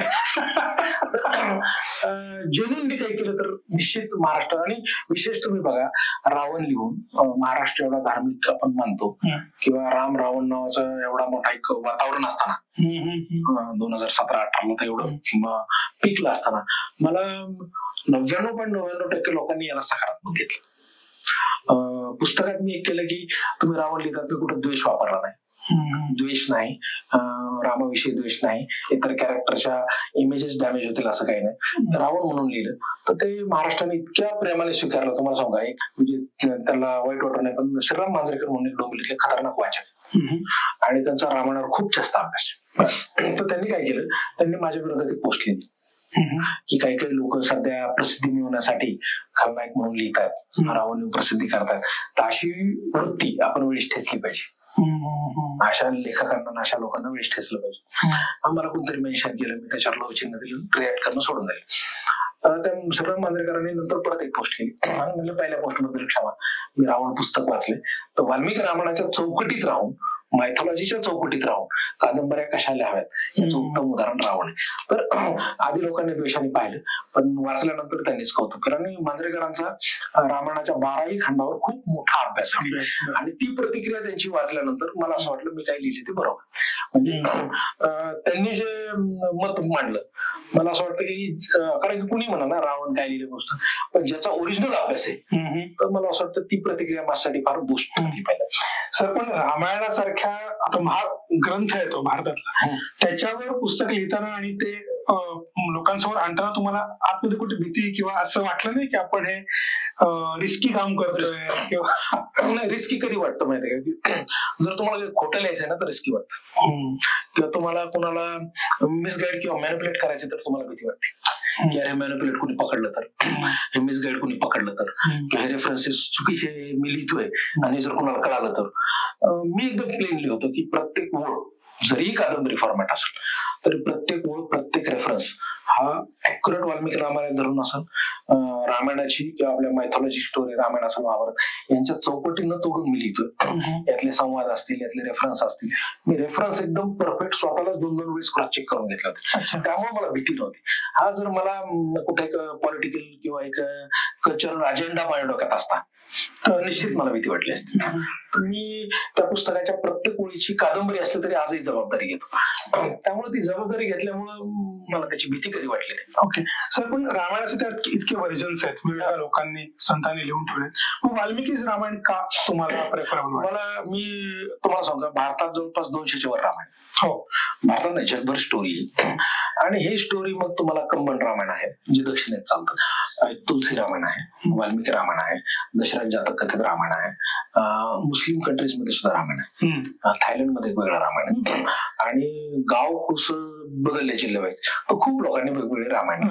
त्यातल्या कथानकातले कॅरेक्टर सेम आहेत पण थोडे थोडे चेंजेस आहेत. पण ज्यावेळेस बारीक अभ्यास केला काही विद्वानांचा, ज्यांनी ह्या विषयावर विश्लेषणात्मक पुस्तक लिहिली, त्यात त्यांनी म्हणले की पहिलं रामायण कोणतं, म्हणजे फर्स्ट सोर्स काय, सगळ्याचा पहिला सोर्स काय, तर सगळ्यांनी वाल्मिकीला बेस मानलेले आणि नंतर त्याचं ग्लोरिफिकेशन करणं, कॅरेक्टरचं ग्लोरिफिकेशन करणं किंवा कथानक टाकणे. म्हणजे आज तुम्ही बघा, भारतातल्या प्रत्येक माणसाकडे रामायणातली एक स्टोरी आहे. प्रत्येकाला लोककथेतून ऐकलेली, गीतातून ऐकलेली, कोणतरी सांगितलेली. आणि आता तर 80% लोक आपण असे आहेत की ज्यांनी रामानंद सागर नावाच्या डायरेक्टरचं एक सेपरेट रामायण आहे तर ते रामायण पाहिलेली जास्त लोक. तर ह्या सगळ्यांनी ज्यावेळेस मी पाहिलं की यांनी कुणाला बेस मानलाय, मेन स्त्रोत कशाला मानले, तर मला कळालं की ते मेन स्त्रोत त्यांनी सगळ्यांनी वाल्मिकीला मानले. मग मी म्हणलं की आपलेही रेफरन्सेस हे इतर ग्लोरिफिकेशन स्टोऱ्या सोडून आपण मूळकडे जाऊ, आणि मग मूळ वाल्मिकी रामायणाला सुद्धा मी कादंबरीचा बेस मानायचं ठरवलं. ओके, तुम्ही पुस्तक लिहिताय म्हणजे तुम्ही अॅक्युरेट लिटरेचर उभा करताय आणि ते कुठं ना कुठं पिढ्यानपिढ्या टिकणार आहे. तर वैयक्तिक मी पुस्तकाच्या बाबतीत इतका सजग आहे, वाचण्याच्या बाबतीत सुद्धा, की मी लिबर्टी घेऊन लिहिलेल्या पुस्तकांना 0 दर्जा देतो की तुम्ही लिबर्टी, कारण तुम्ही ज्यावेळेस मायथॉलॉजी किंवा तुमचा फ्रीडमचा इतिहास लिहिताय, तुम्ही ज्यावेळेस हिस्ट्रीच्या एखाद्या विषयाला हात लावता, तर त्या हिस्ट्रीच्या विषयामध्ये तुम्हाला कादंबऱ्या लिहायच्या, तुम्हाला पिक्चर काढायचंय, तर तुम्ही ती मिनिमम मायथॉलॉजीला डॅमेज करू नका, त्यातल्या मूळ कथानकाला डॅमेज करू नका. आणि जर तुम्हाला दुसऱ्या नवी स्टोरी शोधा ना, तिलाच कशाला हात लावता. तर मी स्वतः लिहिताना असा विचार करतो, ज्यावेळेस मी लिटरेचर मध्ये येतो, साहित्यात येतो, किंवा ते प्रिंट होऊन थांबणार आहे 100 वर्ष, तर तुम्ही म्हणलं त्यात आपल्याला लिबर्टी घ्यायची नाही. आणि मग रावण पुस्तकामध्ये हे जे ग्लोरिफिकेशन दाखवलेलं आहे मालिकेत, की जसं हनुमान उडताना जातोय लंकेत, वाल्मिकीने सरळ म्हणलंय की तैराणी शब्द वापरला. तैराणी म्हणजे तो पोहत गेलेला आहे. त्या तैराणीला सिनेमॅटिक लिबर्टी मध्ये हवेत तैराणी होऊ शकतं ना, पण हनुमान म्हणजे उडू शकत नव्हता नाही, उडी मारू वाल्मिकी नाही, तैराणी म्हणले. तो शक्तिशाली होता. म्हणजे उलट मी म्हणतो की तुम्ही त्याला असं वेगळं काही दाखवून त्याची शक्ती ओरिजिनल जी ती कमी करतोय आपण. आणि त्याला 10 डोके होते रावणाला, मग असं कुठंच म्हणलेलं नाही वाल्मिकी. त्याला असं म्हणलं की तो 10 डोक्यांच्या माणसा एवढा विचार करायचा. तर ही सिनेमॅटिक आणि लेखनातल्या लिबर्टीमुळे ती प्रतिका अशी बनवून आणली आपल्या समोर की आपल्याला असं वाटायचं की ती तशीच आहे, कारण की तुमच्या समोर ते व्हिज्युअलाइज आहे ना, व्हिज्युअलाइज असतं मेंदू रिफ्लेक्ट करत. तर मी म्हणलं की आपण ज्यावेळेस कादंबरी लिहितो त्यावेळेस ह्या ज्या काही लिबर्टी घेतलेल्या आहे तर ते आपण लिबर्टी कुठलीच घ्यायची नाही. फॅक्टवर कितीपर्यंत आपल्याला त्याचं चिंतन मनन करता येते आपण तिथपर्यंत जायचं. आणि ते ऍक्च्युअल लोक होती. म्हणजे तुम्ही बघा, एक फार कॉन्ट्राडिक्टरी की ज्यावेळेस आपल्याला हनुमान मालिकेत दाखवलं जातं किंवा कुठल्याही पिक्चर मध्ये दाखवलं जातं, तर त्याला असं माकडासारखं, आपण त्याला देवता म्हणतोय, आपला देव येतो असं दाखवतोय. आणि ज्यावेळेस त्याच्या आईचा विषय येतो, म्हणजे त्याची आई दाखवायची अंजनी, त्यावेळेस काय तिला असं नाही दाखवत, ती सुंदर स्त्री दाखवल्या जाते मालिकेत सुद्धा. तुम्ही कुठल्याही मालिकेत हनुमानाची आई किंवा तारा दाखवायची, सुग्रीवाची बायको किंवा वालीची बायको, तिला तुम्ही स्त्री दाखवताय. आणि तुम्हाला सुग्रीव, वाली आणि हनुमान दाखवायचं, तुम्ही लगेच हे करताय. मग तुम्ही बघा, जेनेटिकली सुद्धा मॅच होत नाही ना. म्हणजे तुम्ही बघा कुठली मालिका, आताच्या मालिका बघा. मग मी म्हणायचं तुम्ही हनुमान माणूस म्हणून का नाही दाखवू शकत? मग त्याला ते हे दाखवणं काही गरजेचं आहे का? जर तुम्हाला हे दाखवायचं तर असं म्हणा की युद्धाच्या वेळेस तो ते मास्क घालतो किंवा काय घालतो, कारण की मूळ देवता आहेत आपल्या. तर मग तुम्ही स्त्री दाखवताना अंजनीच्या सुतामा ती स्त्री दाखवतो, म्हणजे जेनेटिकल मिसब्रिडिंग नाही होऊ शकत. ह्युमन दाखवत आणि एक हे असं दाखवत आहे. तर मी म्हणलं ते ज्याला दाखवायचं त्यांनी सिनेमॅटिक लिबर्टी घ्यावी, पण लिखाण करताना मी ते नाही टाळून मला टाळावं लागलं, तर तुम्ही टाळ. बरोबर आहे, बरोबर. सर त्याच्यामध्ये एक वानर नावाची जमात होती, त्याच्याबद्दल थोडं सांगा की थोडस माहित नाही. आता तुम्ही साधं बघा की आता समज आपण आता बघू पॉलिटिकली आपण ज्यावेळेस बघतो त्यावेळेस आपल्याला एखादा पक्ष किंवा एखादा गट दाखवायचं म्हणलं तर काय केलंय निवडणूक आयोगाने सुद्धा प्रत्येकाला एक चिन्ह दिले पक्षाला. कोणाला धनुष्यबाण दिलाय, कोणाला पंजा दिलाय, कोणाला कमळ दिलंय, कोणाला हत्ती दिलाय, कोणाला काय दिलं उंट दिलाय. का दिलंय की ह्या लोकांना ओळखण्यासाठीच सिम्बॉलिझम, ज्याला आपण टोटेम म्हणतो. टोटेम बरोबर, ह्या पक्षाचं हे टोटेम आहे. त्या कालखंडामध्ये ह्या सगळ्या वेगवेगळ्या जमाती होत्या, वेगवेगळे गट होते, तर ते प्रदेशावरून डिफाईन होत नव्हते. त्यांच्या जाती असायच्या, जमाती असायच्या. तर प्रत्येक जमाती स्वतःच एक टोटेम क्रिएट करायच्या. अच्छा, की आमच्या जमातीचं हे टोटेम, आमच्या जमातीचा हा ध्वज, चिन्ह ध्वज. मग ही कर्नाटकाच्या परिसरातली जी होते तुंगभद्रेच्या, तर ती लोक स्वतःला मग त्यांना जे टोटेम शोधायचे होते, तर त्यांनी टोटेम कुठले शोधले, त्यांनी समाजात, त्यांनी निसर्गातले टोटेम शोधले. मग ते टोटेम कुणी वानर शोधलं. अच्छा, ही समा वानर दिसतोय.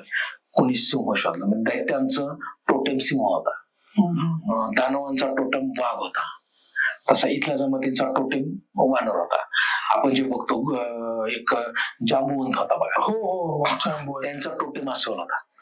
जो आपण जटायू पक्षी म्हणतो, त्यांचा टोटेम तो गिधाड होता. म्हणजे ते अस्वल नव्हती, टोटेम होते. आणि नंतर अशीच सिनेमॅटिक लिबर्टी घेणारे कवी आले, मालिकेमध्ये अस्वल दाखवले, आणि ही अशीच सिनेमॅटिक लिबर्टी घेणारे कवी आले. आणि त्या कवी म्हणजे जो न रख हे रवी तो रोख हे कवी असं काय, मग त्यांनी ती लिबर्टी घेतली आणि मग डायरेक्ट त्यांनी त्या व्यक्तीला डायरेक्टच अस्वल दाखवलं, डायरेक्टच वानर दाखवलं, डायरेक्टच सिंह दाखवलं. कवितेत म्हणले तो सिंह होता तो. मग त्यावेळेस आता आपण काय म्हणतो, अरे ते माणसं पंजाची, अरे ते माणसं धनुष्याचे, ते माणसं कमळाचे. मग आता त्यांची तोंड कमळाची करायची का, त्यांची तोंड धनुष्याची करायची का, आज नाही करणार आपण. पण त्यावेळेस लेखकांना असं वाटलं इमॅजिन करताना की अरे तो एक अस्वल आला, तो अस्वल नाही आला, अस्वल जमातीतला माणूस आला. अच्छा, असं करता करता कवींनी, लेखकांनी त्या लोकांना ते चिटकून लावलं. मग ते चिटकून लावलं एवढं की नंतर मग लोकांना त्याशिवाय मजा वाटत नाही, म्हणून ते फिल्म मध्ये सुद्धा घेतलं लोकांनी.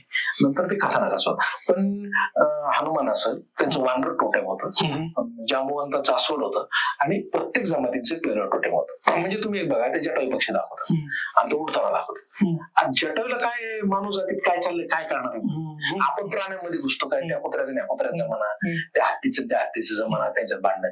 तर इतर प्राणी दुसऱ्या प्राण्यांच्या सांस्कृतिक ह्याच्यात इंटरफेअर नाही करू शकत. तर तो जटायू जो होता ना, तो गिधाड जमातीचा होता, आणि त्यामुळे तो बोलू शकला ना. कुठलाच प्राणी बोलू नाही शकत.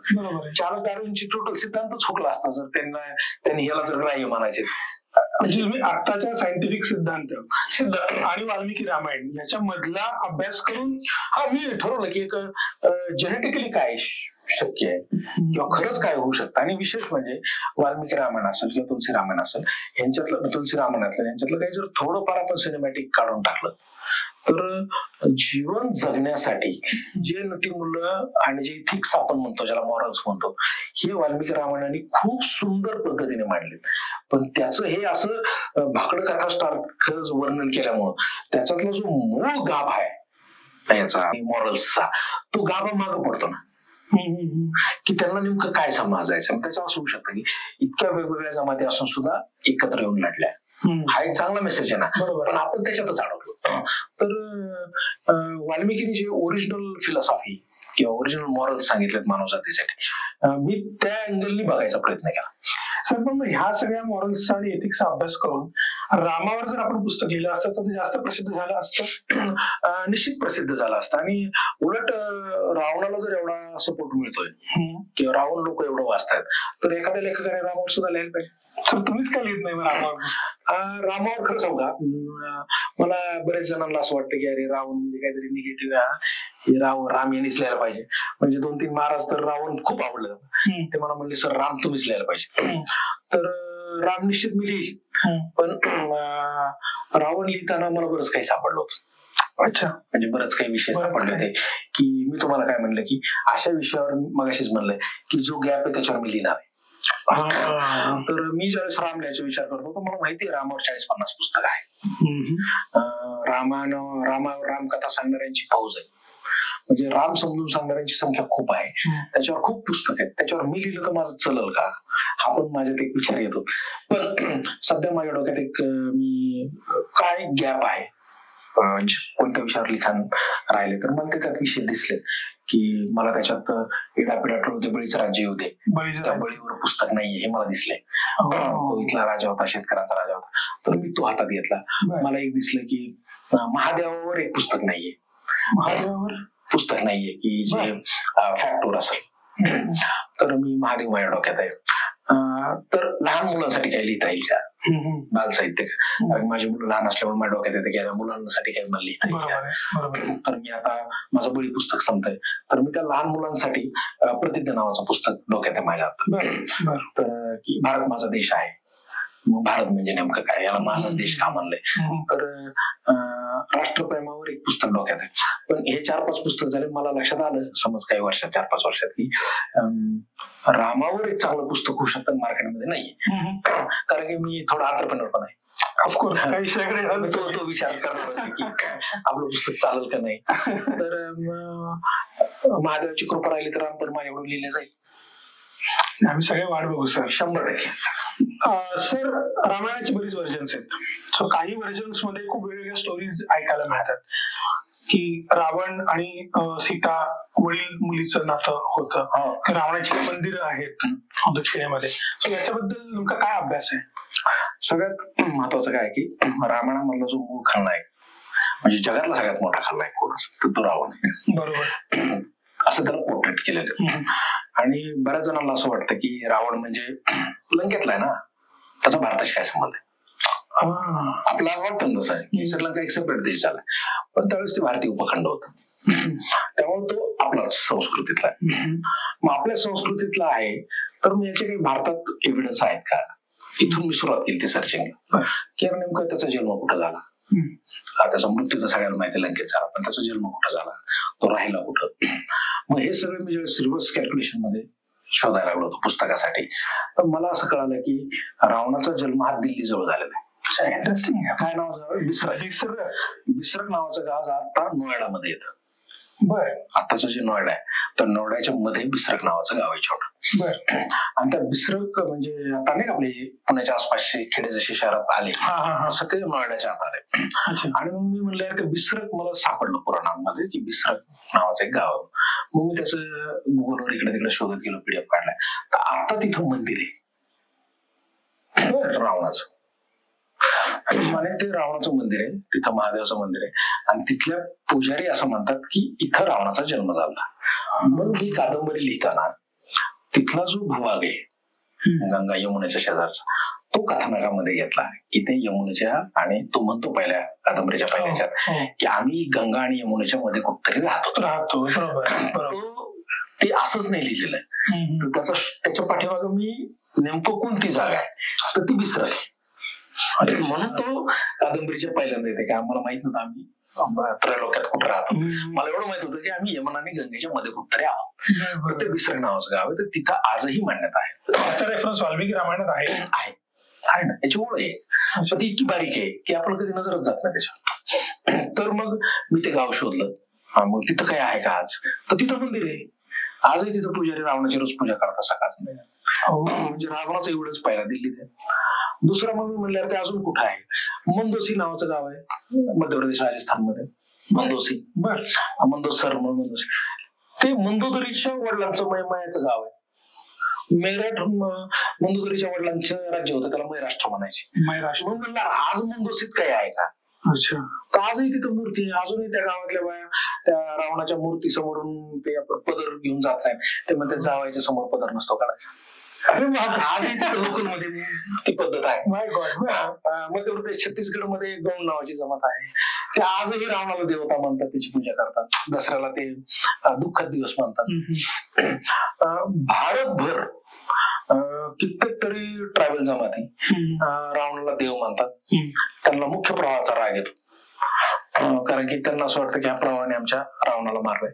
म्हणजे रावण लिहिलं, मला आधी तर जितकं माहित होतं ग्रॅव्हिटी पुस्तक आल्यावर सर मला बाबराकडून आमंत्रण होतं कार्यक्रमाला. तिथला एक तर माझ्यावर एवढा भांडला, एक आदिवासी लीडर, म्हणलं पुस्तकाचं नाव बदला, रावण राजा राक्षसांचा काय म्हणला, आमचा देव म्हणला तो, राक्षस कसं काय म्हणतात त्याला, इथपर्यंत भांडला सर. मला भेटायला आले ते पुण्यात. मी म्हणलं राक्षस म्हणजे काय, रक्ष इति राक्षसा, जो रक्षण करतो तो राक्षस. म्हणजे त्यांच्या डोक्यात ते प्रिज्युडाइज होतं की राक्षस म्हणजे वाईट कोणतरी असतं, ते राक्षस एक्झामात होते. तर भारतभर जशा रावणाच्या मान्यता आहेत तशा रावणाच्याही खूप साऱ्या मान्यता आहेत. जशा सीतेची नाणी आहे नाशिकला किंवा अजून बऱ्याचशा ठिकाणी आहे, किंवा आपण पंचवटी म्हणतो की अशी जी ठिकाणं, तशी ठिकाणं रावणाच्या बाबतीत सुद्धा खूप सारे आहेत. आणि दक्षिणेतलं सगळे रामायण वेगवेगळेच, 212 रामायण, तर ते वेगवेगळे रामायण आहेत वेगवेगळ्या प्रदेशानुसार.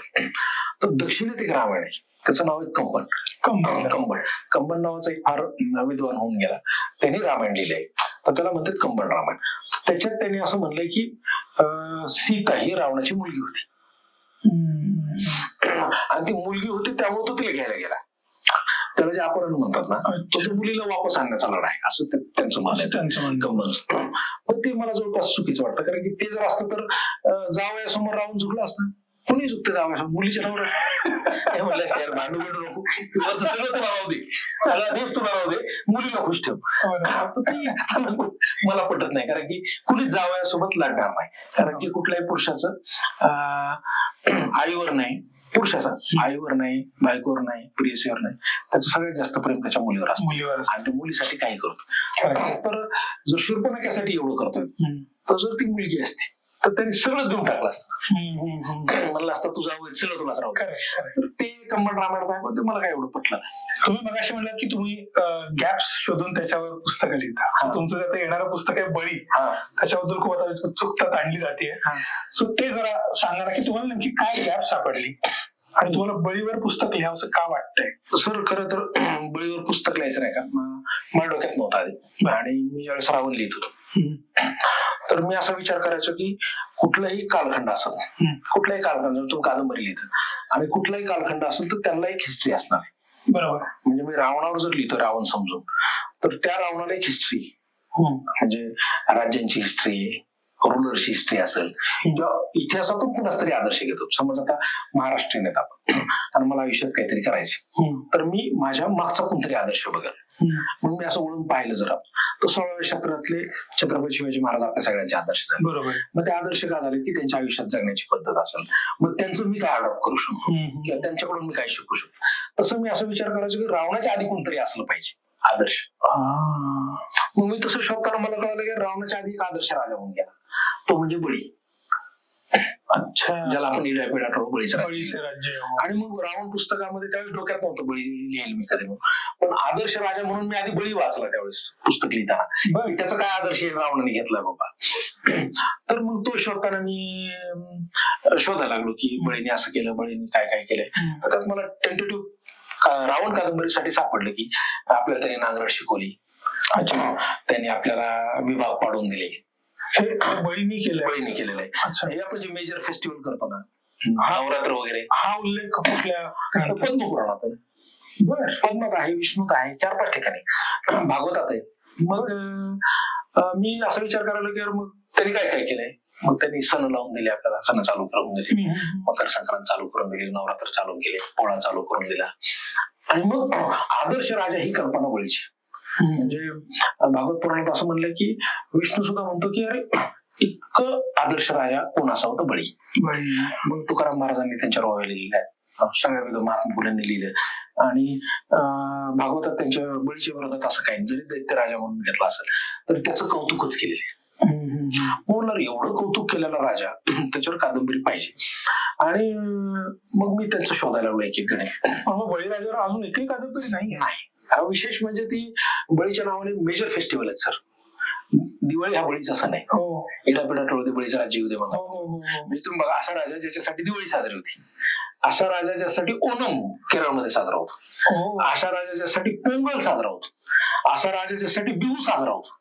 म्हणजे तो बघा एक राजा जो यावा म्हणून इतके मोठे फेस्टिवल आपल्या भारतभरात, आणि त्याच्यावर एकही कादंबरी एकही पुस्तक नाही. मग मी तमिळमध्ये सर्च केलं, तेलुगूमध्ये रेफरन्ससाठी, एकही नाही, हिंदीत नाही, इंग्लिश मध्ये नाही. मग मी म्हणलं कारण की तो विषय जर असा तारेची कसरत आहे. अच्छा. कारण की तिथं पण एक अवतार आहे, वामन अवतार आहे, बळीचे आजोबा आहेत प्रल्हाद, भक्त प्रल्हाद, मग हिरण्यकशिपू येतो, मग नरसिंह येतं, मग वराह येतं, हिरण्याक्ष येतं. तर ही जी मूळ स्टोरी बहुतेक ती मांडायची बऱ्याच जणांची हिंमत झाली नसेल, किंवा तिच्यासाठी कसं होतं की बऱ्याच जणांना लेखकांना असं झालं की पुस्तक लिहायचं म्हणजे 6 महिन्यातल्या, 8 महिन्यात पुस्तक, 12 महिन्यात पुस्तक, महिन्यात पुस्तक, मग 50 पुस्तकं, मग 200 पुस्तकं. आणि तुम्हाला लिटरेचर करायचं माझं व्यक्तिगत मत असेल सर, मी बळी गेल्याच्या गेल्या दिवळी म्हणलं तर येईल मग, आणि माझं लिहिणंही झालं होतं, पण मी रेफरन्स एका साईडला शोधत होतो आणि माझ्यासमोर ते असं व्हास्ट होत गेलं. आणि सर एका एका ओळीसाठी मी तर ते संस्कृती खंड 18 खंड वाचले, 500 पानाचे सगळे, एक ओळ सापडलं मग काहीच सापडलं नाही. पण ते 18 पुस्तक वाचण्यासाठी वेळ गेला. तर ते वाचन एवढं ट्रेमंडस लेवलचं झालंय की त्याच्याने वेळ घेत गेला, आणि माझं पुस्तक एक 6 महिने पोस्टपोन होत गेलं. म्हणजे तो विषय इतका डेप्थ आहे की त्याच्यासाठी एका पुस्तकासाठी उद्या ते चालत नाही चालत लोकांना आवडेल हा सेकंड पार्ट आहे. पहिले त्या पुस्तक निर्मितीची प्रक्रियाच एवढी डेप्थ आहे की 5-6 वर्ष माझे, 4 वर्ष तर माझ्याकडे वाचण्यात गेले, वाचण्यात ते पॉईंट काढणे. बरं ते पॉईंट काढला तो खरा आहे का खोटा आहे ते दुसऱ्या पुराणाची रेफरन्स करणं. आणि एक पुराण जर तुमच्या हातात आलं तर ते अॅक्युरेट कशावरून, मग त्यासाठी हिंदी मागवणं, परत संस्कृत मागवणं, मग हे तिन्हीची लिंकिंग बसते की बरोबर आहे. एक रेफरन्स घ्यायचं तर मिनिमम 3 ठिकाणी पाहिजे. तो एक रेफरन्स घेऊन निसता त्याच्यावर पुस्तक नाही होऊ शकत. अच्छा, 3 ठिकाणी तुम्ही खात्रा मी घेतलाय. मग असं करण्यात असं झालं, बऱ्याच रेफरन्स वाचलाय मी, मला कळालाय, पण मला नंतर आठवलंच नाही कुठून घेतलाय. मग ते परत एकदा त्याची डायरी सेपरेट बनवणं. तर ह्या सगळ्या प्रोसेसमध्ये करताना मग मला बळी उकरत गेलो, सापडत गेलो. मग मला कळालं की अरे खंडोबा बळीचा सरदार होता, भैरव हे बळीचे सरदार होते. सरदार एवढे मोठे देव झाले, कुलदेवता झाले आपल्या, पण मूळ जो राजा तो गायब झाला. तो फक्त इडापिडा टोळबळीचं राज्य याच्यातच राहिला. पण ज्यावेळेस मी सापडत गेलो तर त्याच्याविषयी बरंच काही, म्हणजे मला एक गोष्ट कळाली, एखादी गोष्ट सापडली म्हणजे माझे वडील एक वाक्य सांगायचे, मला ते आता परत खूप आठवलं गेल्या वर्षात, शरद वाचत राहा, जोपर्यंत काही सापडत नाही तोपर्यंत वाचत राहा. हे माझ्या वडिलांनी मला 9वीला असताना सांगितलं असं, 9वी-10वी. ते मला आता लक्षात आलं की वडील तेव्हा काय सांगायचं, नेमकं काय सांगायचं. तर ते मी सापडत गेलो, आणि आज म्हणजे जानेवारी महिन्यात आज माझा कंटेंट फायनल झाला, आणि जे पुस्तक मी गेल्या दिवाळीला म्हणलं तो पब्लिश होईल. तर एखादी कलाकृती करताना बऱ्याच जणांना असं वाटतं की मगाशी सर तुमची बोलताना आपलं जातं की फास्ट रिझल्ट पाहिजे. तर ही जी फास्ट मेंटॅलिटी आहे ना, ह्या फास्ट मेंटॅलिटीमुळे चांगली कलाकृती बनत. तुम्हाला एखादी फिल्म असेल, लेखन असेल, किंवा कुठला एखादा बिझनेस स्ट्रक्चर उभा करायचा असेल, तुम्हाला 3-4 हा मिनिमम 3 वर्षातून मी मिनिमम 4 वर्षाचं तुम्ही मिनिमम टार्गेट म्हणतो का, कारण कुठल्या डिग्रीला सुद्धा 3-4 वर्ष लागतात, बरोबर. आणि तुम्हाला एखादी डिग्री घ्यायची तर 3-4 वर्षाचा कालखंड एखाद्या गोष्टीत तुम्हाला पूर्ण डिवोटेड दिला तरच काहीतरी निर्माण होतं. येस सर, तुमचा लेखक, यशस्वी लेखक आणि यशस्वी उद्योजक अशी 2 रूप आहेत, बरोबर. तर त्यापैकी तुम्हाला कुठला प्रवास आवडतो? यशस्वी उद्योजक म्हणून तुम्हाला प्रवास आवडतो की यशस्वी लेखक म्हणून प्रवास आवडतो? सगळ्यात महत्वाचं काय माहिती का, त्याच्या आधीचा जो शब्द यशस्वी म्हणतोच आवडतो. कारण की यशस्वी नावाच्या प्रकाराची डेफिनेशनच नाही. यशस्वी ते बनायला आहे असं नाही, पण कसं होतं की आपण एक कुणाकडे तरी बघतो ना, म्हणजे मी पण कुणाला तरी बघतो, म्हणजे आपण नाही का कुठल्याही स्टेजला असलो आपण एक स्टेप पुढे बघतो ना. मग माझ्या मनात येतं की मग यशस्वी कोणाला म्हणायचं, मग बिल गेट्सला म्हणूया आपण, किंवा शाहरुख खानला, किंवा जे कुठे आपल्याला दिसतात की जे फार, आता यांना यशस्वी म्हणायचं तर मग त्यांनी गावाकडे जाऊन राहावं ना.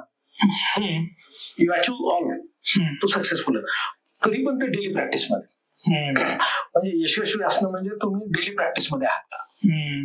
म्हणजे तुम्ही सुपरस्टार आहे तरी तुम्ही नवीन पिक्चर करताय, तुम्ही जगात सगळ्यात मोठी मायक्रोसॉफ्ट कंपनी केली तरी तुम्ही सकाळी 6 ते संध्याकाळी 12 काम करताय, तुम्ही फार मोठे नेते आहात तरी तुम्ही सकाळी उठल्यापासून संध्याकाळी काम करताय, तुमच्याकडे एवढे मोठे लेवल आहेत तरी तुम्ही काम करताय. मग सक्सेस होणं म्हणजे एखाद्या डेस्टिनेशनवर जाऊन बसणं आहे का, तर मला वाटतं नाही. It's a continuous process. मग ज्यावेळेस मी ह्या मोठ्या लोकांना पाहतो मग मी विचार करतो ना की यार पहिला मस्क असेल किंवा बिल गेट्स असतील किंवा जे कोणी आहे, मग हे लोक जर एवढे पैसे दररोज 10 कोटी रुपये खर्च करू शकतात, नवीन परत काम करायची गरज काय? मग मी शाहरुख खानकडे पाहतो तर एवढा मोठा सुपरस्टार आहेस तू, तुला वाचायची गरज काय? तुला परत पिक्चर साठी करायची गरज काय? मग तेव्हा मला असं वाटतं की मी यशस्वी आहे की नाही माहिती, पण मी त्या प्रोसेसवर आहे. तो डिलिव्हरच्या प्रोसेस म्हणजे ए रहमान आहे, दिल हे छोटासा नावाचं गाणं त्यांनी बनवलं, किंवा तरी रोजाचे गाणे आपल्या सगळ्याला आवडत, दिलचे गाणे आपले सगळ्यात फेवरेट. तो 92 पासून आतापर्यंत त्याचा ढोल वाजत बसला असता ना, ते गाणे भारी बनले, ते गाणे भारी बनले, तरी तो गाणे का बनवतो, तरी तो त्याच्या आयुष्याला स्ट्रगल का म्हणतो. तर मला असं वाटतं की यशस्वी स्ट्रगलिंग प्रोसेस आहे. आणि त्याच्यात लेखक म्हणतात तर मी स्वतः लेखक म्हणतच नाही अजून, कारण मी फार तगडे लेखक वाचले. मला माहिती की ओरिजिनल लेखक काय. हा माझा तो प्रयत्न होता, ते माझ्या पॅशन मधून आलं पुस्तक. यशस्वी उद्योजक पण मी म्हणत नाही, पण माझे वडील मला तू आता काय ठेकेदारी करणार आहे का, तू काय कॉन्ट्रॅक्टर होणार आहेस का, तर तो वडिलांनी दिलेला शब्द ठेकेदार, गुत्तेदार, कॉन्ट्रॅक्टर, मला ती माझी ओळख आवडते, कारण की वडिलांनी शेवटला जाताना ती ओळख पाहिली होती. तर उद्योजक म्हणून मला माझी ओळख पहिल्यांदा आवडती, कारण की तिच्यामुळे मी खूप जणांना इन्स्पिरेशन करून देऊ शकलो, तिच्यामुळे मी खूप जणांच्या संपर्कात आलो आणि त्या ओळखीने मला खूप मोठी ओळख दिली. तर ती एक आहे. लेखन माझं पॅशन आहे, लेखनापेक्षा माझं वाचन पॅशन आहे. तर मी एक चांगला वाचक तर नक्कीच आहे आणि वाचत राहतो. आणि त्या वाचनातून कळतं की गॅप कुठे, कशावर लेखन झालेलं नाही. मग रावणावर लेखन झालं नाही, इथल्या उद्योजक तरुण मुलांसाठी एंटरप्रेनर जे की त्या अँगलने कोणी लिहिलं नाही, बळीवर कादंबरी नावाचा प्रकार नाही. तर मी असे गॅप शोधत त्याच्यावर चिंतन केलं, त्याच्यावर वाचन करून ते लिहितो. तर ती एक हॉबी म्हणून स्वतःसाठी लिहिलं, ते लोकांना आवडलं आणि एक यशस्वी लेखन झालं. अच्छा. सर, एक यशस्वी उद्योजक आणि यशस्वी लेखक हा जो तुमचा प्रवास आहे सगळा, त्याच्यामध्ये तुमचा आणि तुमच्या वडिलांचं जे नातं आहे त्याचा प्रभाव कसा आहे? खरं सांगू की प्रत्येक जणाच्या आयुष्यात कुणाचा ना कुणाचा प्रभाव असावा असं म्हणतात, आणि आपलं एक मराठी माणसाचं फार दुर्गुण आहे, आपलं दुर्दैव म्हणा, की आपल्याला प्रभावशाली माणूस हा फार मोठा लागतो. म्हणजे बऱ्याचशा उद्योजकांना विचारलं तर ते म्हणतील माझ्यावर रतन टाटाचा प्रभाव आहे, माझ्यावर इलन मस्कचा आहे, किंवा मी आय फॉलो देम. म्हणजे बिझनेसमॅन म्हणलं की तुम्हाला एक जगातल्या फार मोठ्या व्यक्तीचं नाव घेतलं तर तुम्ही फार बुद्धिमान आहेत असं बरोबर. आणि बऱ्याचदा माणसं त्या लोकांचं नाव स्वतःला मोठं करण्यासाठी वापरतात, म्हणजे टेंडन्सी. मी आता इथपर्यंत जे आलोय, मला असं वाटतं की माझ्यावर एकाच माणसाचा खूप जास्त प्रभाव आहे, तो मी माझ्या वडिलांचा. आणि बहुतेक तो वडिलांचा प्रभाव त्यांच्या शिव्यातून असेल, त्यांच्या क्रिटिसिझम मधून असेल, त्यांच्या माझ्या प्रत्येक गोष्टीला टोकण्यावरून असेल, किंवा माझी विचारधारा डेव्हलप करण्यासाठी जे मला रागवून बोलले त्याचा असेल, किंवा त्यांना जे दाखवायचं होतं मला ते सरळ भाषेत न दाखवता बऱ्याचदा त्यांनी वाकड्या शब्दात पण मला सांगितलं. पण ती माणसं या आयुष्यातून निघून गेल्यावर कळतं की त्यांना मला काय सांगायचं होतं. म्हणजे ज्यावेळेस तुम्ही प्री मेमरीज मध्ये जातात, ते गेल्यानंतर ज्यावेळेस मी त्यांची डेड बॉडी घेऊन औरंगाबादवरून बीडला जात होतो, गाडीत ज्यावेळेस मी बसलो होतो त्यावेळेस मला ते 3 तास तेच आठवत होते की त्यांनी मला काय काय सांगितलं. म्हणजे त्यांनी मला ज्यावेळेस मला एक वाक्य सांगायचे की शरद, लक्षात ठेव की ज्याच्यामुळे आपल्याला स्वाभिमान मिळाला त्या शिवाजी महाराजांचं चरित्र आपण वाचलं पाहिजे. बऱ्याचशा गोष्टी कळल्या, ज्या माणसामुळे आपल्याला शिकायला मिळालं त्या बाबासाहेबांना आपण कधी विसरला नाही पाहिजे. जगात तुला किती भारी लोक भेटतील, किती पैसा भेटतील, पण ज्या लोकांमुळं आपण इथपर्यंत आलो, म्हणजे पुस्तक लिहिल्यावर किंवा मी पुरस्कार मिळाल्यावर माझ्या मनात एक विचार आला, मला पुरस्कार 4 वर्षाच्या मेहनतीने मिळाला का, किंवा हे पुस्तक मी 5 वर्ष बसून लिहिलं, हे 5 वर्षात झालं का. तर नाही, मग मी माझ्या पूर्ण कुळाला त्याच्यात धरायला लागलो की माझे आजोबा कुठे होते, ते रानात गाई चरत होते, माझे वडील शिक्षक होते, त्यांचे वडील काय करत होते, ते दुसऱ्याच्या रानात काम करत होते. मग हे 5 पिढ्यांचं संचित मला मिळालंय. म्हणजे हे जे काही यश मिळालं म्हणतोय किंवा जे काही नाव मिळालंय ते माझ्या एकट्याचं नाही, तर ते आमच्या 5 पिढ्यांचं संचित असलेले यश मी उपभोगतोय. तर बहुतेक ही 5 वर्षाच्या पेरणी आणि त्याचं मला फळ मिळालं, आणि ही पेरणी 5 पिढ्यांपासून चालू आहे याची जाणीव मला वडिलांनी करून दिली. तर की आपल्याला आपण कुठं जायला पाहिजे. म्हणजे माझे वडील एक म्हणायचे, शरद, आपण फार मध्यमवर्गीय कुटुंबातले आहोत आणि आपण नुकतंच गाव सोडलेले लोक आहोत, नुकतंच शहर पाहिलेले लोक आहोत, थोडं काही मिळालं तर आपण फार पुढे जायचं नाही. आणि माझे वडील एक गोष्ट सांगायचे की खिशात किती पैसे त्याच्यावर माणूस ठरत नाही, आपण किती वाचले आणि किती आपण चौफेर आहोत. माझ्या वडिलांचे फार शब्द असायचे, चौफेर आहोत, ते आपल्याला ते आपल्याला जाणवलं पाहिजे. चौफेर म्हणजे सर्व बाजून सगळं बाजूने ज्ञान असतं. आणि ते म्हणायचे की बँकेत किती पैसे त्याच्यापेक्षा मेंदूत किती नॉलेज यायला फार महत्व आहे. आणि वडिलांनी एक केलं की जेव्हा मी 7वी 8वीचा असेल म्हणजे आपण एकच सेम वयोगटातले आहोत, तर तुम्ही बघा की आताच्या पिढींच्या हातात मुलांच्या हातात मोबाईल्स देतोय आपण किंवा टॉयज देतोय किंवा पिक्चरला दाखवतो. माझ्याकडे 1000 चंपकान चांदोबा असतील सर. 1000च्या वर. आणि हे चंपकान चांदोबा माझ्याकडे आहेत. याचा अर्थ मी भारी नव्हतो, तर माझ्या वडिलांना माहित होतं की यांना घरात वाचायला पुस्तक द्यायचं. तर माझ्या वडिलांनी आम्हाला घरात वातावरण पूर्ण वाचनाचं बनवलं. आणि चंपक असेल, चांदोबा असेल, मला आठवतंय नंतर चित्रलेखा असेल, लोकप्रभा असेल किंवा मार्मिक, हे 3 आमच्याकडे दर विकली यायची. मग त्याच्यात मी खूप लोकांना वाचलं. म्हणजे मी त्यातले क्रिटिसायझिंग आर्टिकल वाचले. मला अजूनही आठवतं की मार्मिक मधला एक ढाचा होता, त्याच्यात टीकावर असायचं एक आर्टिकल टीकेकरांचं. लोकप्रभाला, चित्रलेखाला महाराव लिहायचे, फुल्यांवर लिहायचे, विशेषांक असायचे त्यांचे, आणि प्रत्येक प्राप्त परिस्थितीवर विश्लेषणात्मक आर्टिकल असायचे. त्याच्यानंतर वडिलांनी मला फुले वाचायला दिले. तुमच्या साहित्याच्या अभ्यासाची सुरुवात तिथून झाली. आणि मी साहित्यच म्हणत नाही की लेखनच म्हणून नाही, पण माणूस म्हणून कसं आहे, तर त्यासाठी वडिलांनी मला कधी म्हणलं नाही की हाच आदर्श आहे. वडिलांनी त्या पद्धतीचे पुस्तकांचं वातावरण माझ्या एकट्याच नाही, माझी बहीण असेल, माझा भाऊ असेल, इव्हन माझी आई असेल, आमच्या सगळ्यांवर जो प्रभाव वडिलांनी टाकला तो विचारांचा, वारशाचा. म्हणजे त्यांनी उदाहरणं देता येईल नाही, जातीच्या बाहेर कसा विचार करायचा, त्यांनी धर्माच्या बाहेर कसा विचार करायचा, सक्सेस म्हणजे काय, स्वप्न म्हणजे काय, अशा छोट्या छोट्या गोष्टींवर कधी शिव्या देऊन, कधी चांगलं बोलून, कधी राहून, हे वेगवेगळ्या डायमेन्शन्स मध्ये सांगितलं. तर त्यामुळे आता हे जो काय आहे, म्हणजे इव्हन माझी आई आणि माझी बहीण आज बोलताना ज्यावेळेस आमच्या घरात चर्चा होतात, बाकीच्यांनी तर वडिलांना खूप जास्त अनुभव नाही, पण ज्यांनी अनुभव, तर ते सुद्धा आता म्हणतात की भाऊ तुझ्या पप्पांचा टोटल, म्हणजे आता मी जे शब्द बोलतो की जी लाईन आहे, तर बहुतेक ते माझ्या वडिलांच्याच लाईन आहे. माझ्या बहिणीला भावांना नाही लागत, बाकीच्यांना नाही कळत. पूर्ण प्रभाव त्यांचा. अच्छा, मग तुमच्या मुलाचं आणि तुमचं रिलेशन कसं डेव्हलप होतं? आता असं झालं की आमचे वडील मला 5वीला असताना किंवा 4थीला असताना शिव्या द्यायचे, मारायचे. मला एकदा पावसात उभा केलं तर मार. आणि मला कधी त्यांचा असा राग नाही आला. तात्पुरता राग आपल्या वडिलांविषयी होता, पण आपण तो दुसऱ्या दिवशी विसरून गेलो. आता मी मध्यमवर्गीय पालक आहे ना सर पुण्यातला, आज मी घाबरतो त्याला काही बोलायला. आता मी त्याला लय शिव दिले की रात्री मीच त्याला मायाने घ्या. म्हणजे आता असं झालंय की त्यावेळेचा खरा बाप होता, आता आपण आई व्हायला लागलो. वडील असून तुम्ही कसं घाबरता? वडील असं भीती वाटते ना की अरे आपल्याला नाही मिळालं ते, किंवा मला वडील नाहीये, मग त्याच्या मनात काय येईल. म्हणजे आता असं झालं की आपल्या बापाने आपल्या मानसिकतेचा कधीच विचार नाही केला, पण आज आपण त्याच्या मानसिकतेचा विचार करतोय. तर ते मी थोडंफार टॅकल करायचा प्रयत्न करतोय.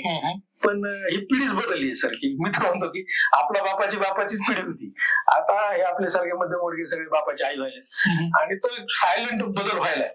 पण बघू, आता तो मुलगा 4 वर्षाचा आहे, मला एक 7-8 वर्ष झालं. हा पण एक झालं, तो माझ्या मुलाला विचारलं की बाबा काय करतात, तर तो म्हणणार बाबा नुसतं वाचतात, बाबा अभ्यास करतात. म्हणजे थोडं माणसाला असं वाटेल याचा बाप बहुतेक BA फर्स्ट इयरला आहे का काय, किंवा एज्युकेशन घेतोय का काय. तर मी माझ्या वडिलांचं पाहिलं तर मी ते पर्क्युलेशन करायचं बघतो की त्यांची छोटी लायब्ररी करून दिली आता, त्यांच्याकडे पुस्तकं देतो.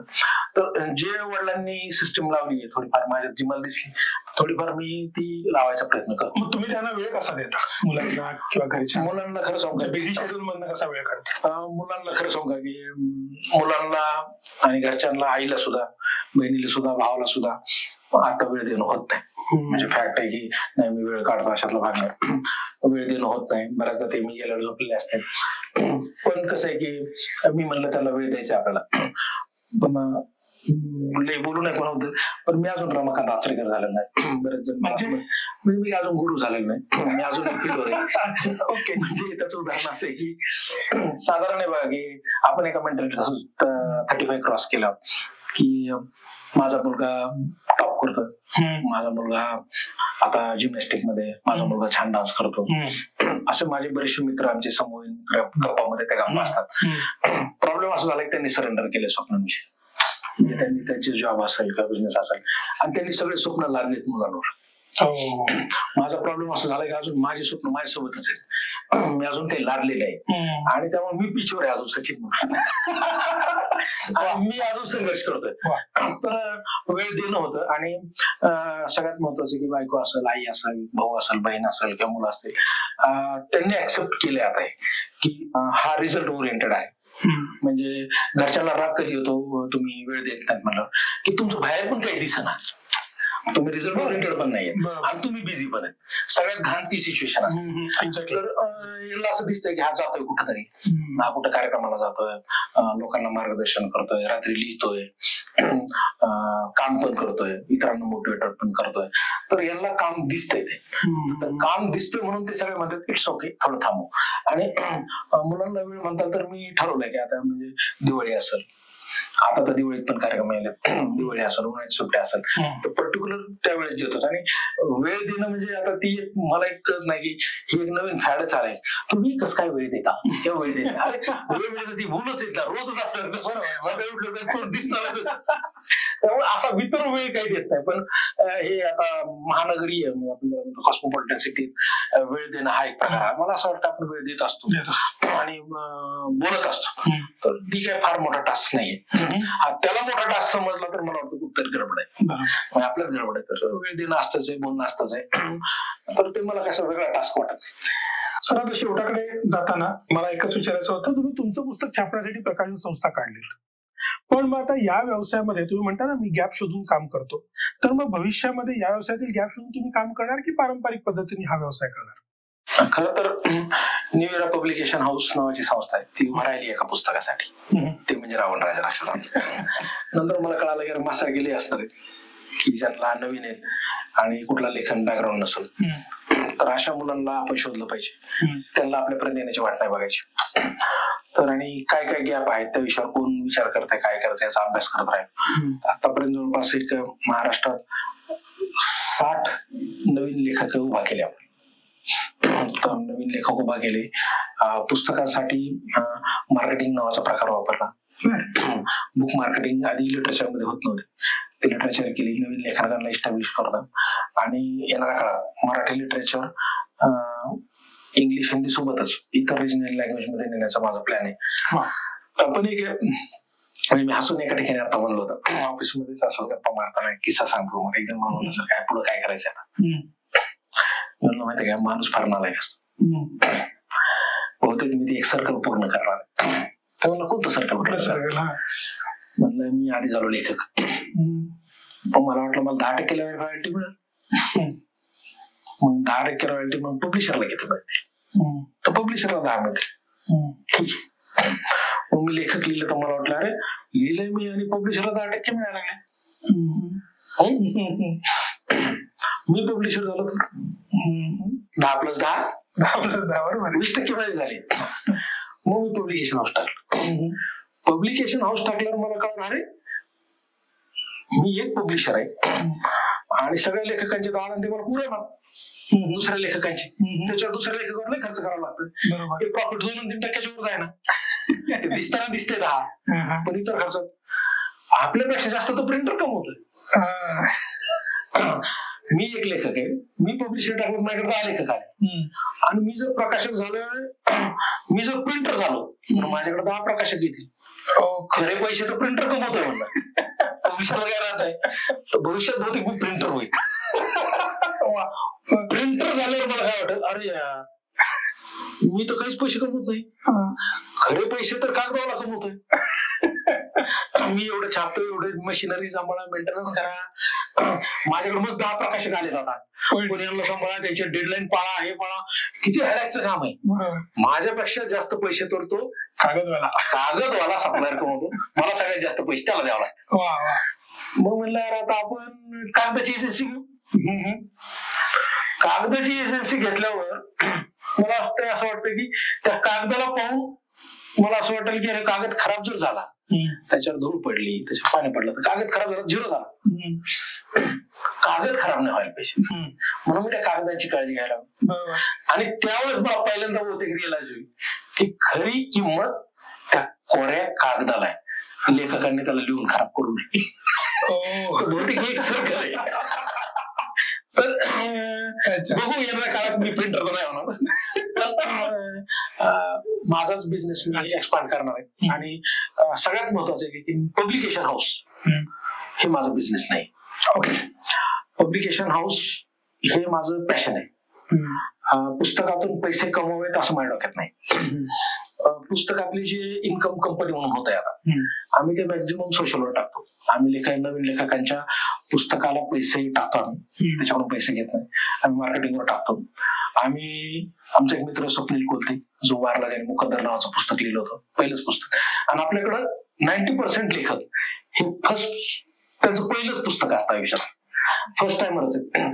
तो वारला तर त्याच्या नावाने आपण एक वाचकांसाठी पुरस्कार चालू केला, 1 लाख रुपये कॅश आणि ट्रॉफी. तर आपण असे पुरस्कार चालू केले. आता येणाऱ्या काळात जे मागं पडलेला प्रकार आहे, कविता वाचन, परिसंवाद, जे मराठीत सोशल मीडियामुळे मागं पडलेले जे विषय आहेत, तर याच्यात मी त्यातून आलेले इन्कम इन्व्हेस्ट करणार आहे. आणि मी ह्या विचारांपर्यंत आलोय की जे जुने लेखक म्हणतात आता की नवीन लेखकांना वैचारिकता नाहीये, वैचारिक बैठक नाहीये, किंवा त्यांचं कॉन्ट्रीब्युशन म्हणून काही नाहीये, किंवा सोशल कॉन्ट्रीब्युशन म्हणून, आपण कल्चरल कॉन्ट्रीब्युशन म्हणून. तर मी ते न्यू इरा टोटल कल्चरल आणि सोशल आणि लिटरेचर कॉन्ट्रीब्युशन साठीच ती संस्था काम करणार. तर येणाऱ्या काळात आपण सगळ्या विषयाला हात घालणार आहे, पुरस्कार देऊन मोटिवेट करणार आहेत, इन्स्पायर करणार आहेत. आणि विशेष म्हणजे नवीन नवीन विषयाला मराठी लिटरेचरला कसं जगभर पोहोचवता येईल, त्याच्यात जे काय लागेल ते त्यात टाकणार. तो पब्लिकेशन हा व्यवसाय कमर्शियल अँगल करून आपलं घर चालवणं याच्यासाठी नाही. त्याच्यासाठी मला वाटतं माझी ठेकेदारी ओके. कारण की मुळात मी लेखक उद्योजकपेक्षा एक कॉन्ट्रॅक्टर आहे, एक ठेकेदार आहे, म्हणून मला ती ओळख आवडते. सर, शून्यातनं कसं उभं राहायचं याचा आदर्श तुम्ही आहात. आणि त्या तसंच जे लोक आज आपला पॉडकास्ट बघतायत त्यांच्यासाठी तुम्ही काय सांगाल की शून्यातनं उभं राहण्यासाठी काय स्टेप्स घ्यावे लागतात आयुष्यात, मेन ठळक स्टेप्स, आणि ही जर्नी कशी आहे? सगळ्यात पहिले की आपली मानसिकता, आपण शून्यातून आलो ती कधी समजायची नाही. कारण की आपण मानवजाती जेवढ्या चांगल्या कालखंडात आहेत, तर ऑलरेडी आपण शून्याच्या पुढे. सगळ्यात पहिले. नंबर 2, आपण पॉडकास्ट ऐकू शकतो, म्हणजे आपल्या हातात डिव्हाइस आहे. म्हणजे आपले डिव्हाइस आपल्या बाबाच्या कृपेने आलेले, म्हणजे आपण शून्य नाही. नंबर 2, आपले आई वडील जिवंत, समजायचं आपण सक्सेसफुल. नंबर 3, आपल्याला बोलता येते, आपल्याला चालता येते, आपल्याला ऐकता येते, म्हणजे आपण सक्सेसफुल आहे. हे 5 गोष्टी असल्यावर आपल्याला पुढे जे करायचे ते स्वतःसाठी करायचे. मी फार संघर्ष केला, त्याची फळे तुलाच मिळणार. संघर्ष खरा हा दुसऱ्यांसाठी काही केल्याने असतो, स्वतःसाठी संघर्ष नव्हता. तर आपल्याला मुळात लढाई आपल्या स्वतःसाठी लढायची. तर तिला फार काय असं एकदम भयंकर मी करतोय याला असं समजू नये. आणि तणाव घेणं, लॉंग टर्म व्हिजन ठेवणं. व्हिजन म्हणजे काय कळतं, पण लॉंग टर्म व्हिजन ठेवणं. आणि एखादं पाऊल हळू पडलं, स्पीड कमी असली, आपला बुद्धिंग आपल्याला माहिती आपला कमी आहे, माझी ग्रास्पिंग पॉवर कमी आहे, तरी पण ह्या देशात आपल्याला, किंवा आपण चांगल्या कालखंडात आहे त्या लोकशाही देशात, ह्या जगात आपल्याला रोखणार कोण नाही. कुठलेच बॅरियर आपण मानले तर बॅरियर, नाही मानले तर बॅरियरला रस्ता आहे. तर मी सगळ्या कोणाला एकच सांगेल की मला लई सक्सेस मिळालं म्हणजे मी भारी, किंवा कोणाला मिळालं म्हणजे तो भारी, असं नाही. ही जर्नी आहे, आणि ह्या जर्नीत तुम्ही एकदम मी काहीतरी वेगळं करतो म्हणून तणावात कंटिन्यू दिवस जर काढत राहिला तर त्या सक्सेसला अर्थ नाही. सगळ्यात महत्वाचं आहे की सक्सेस मिळायला मिळेल.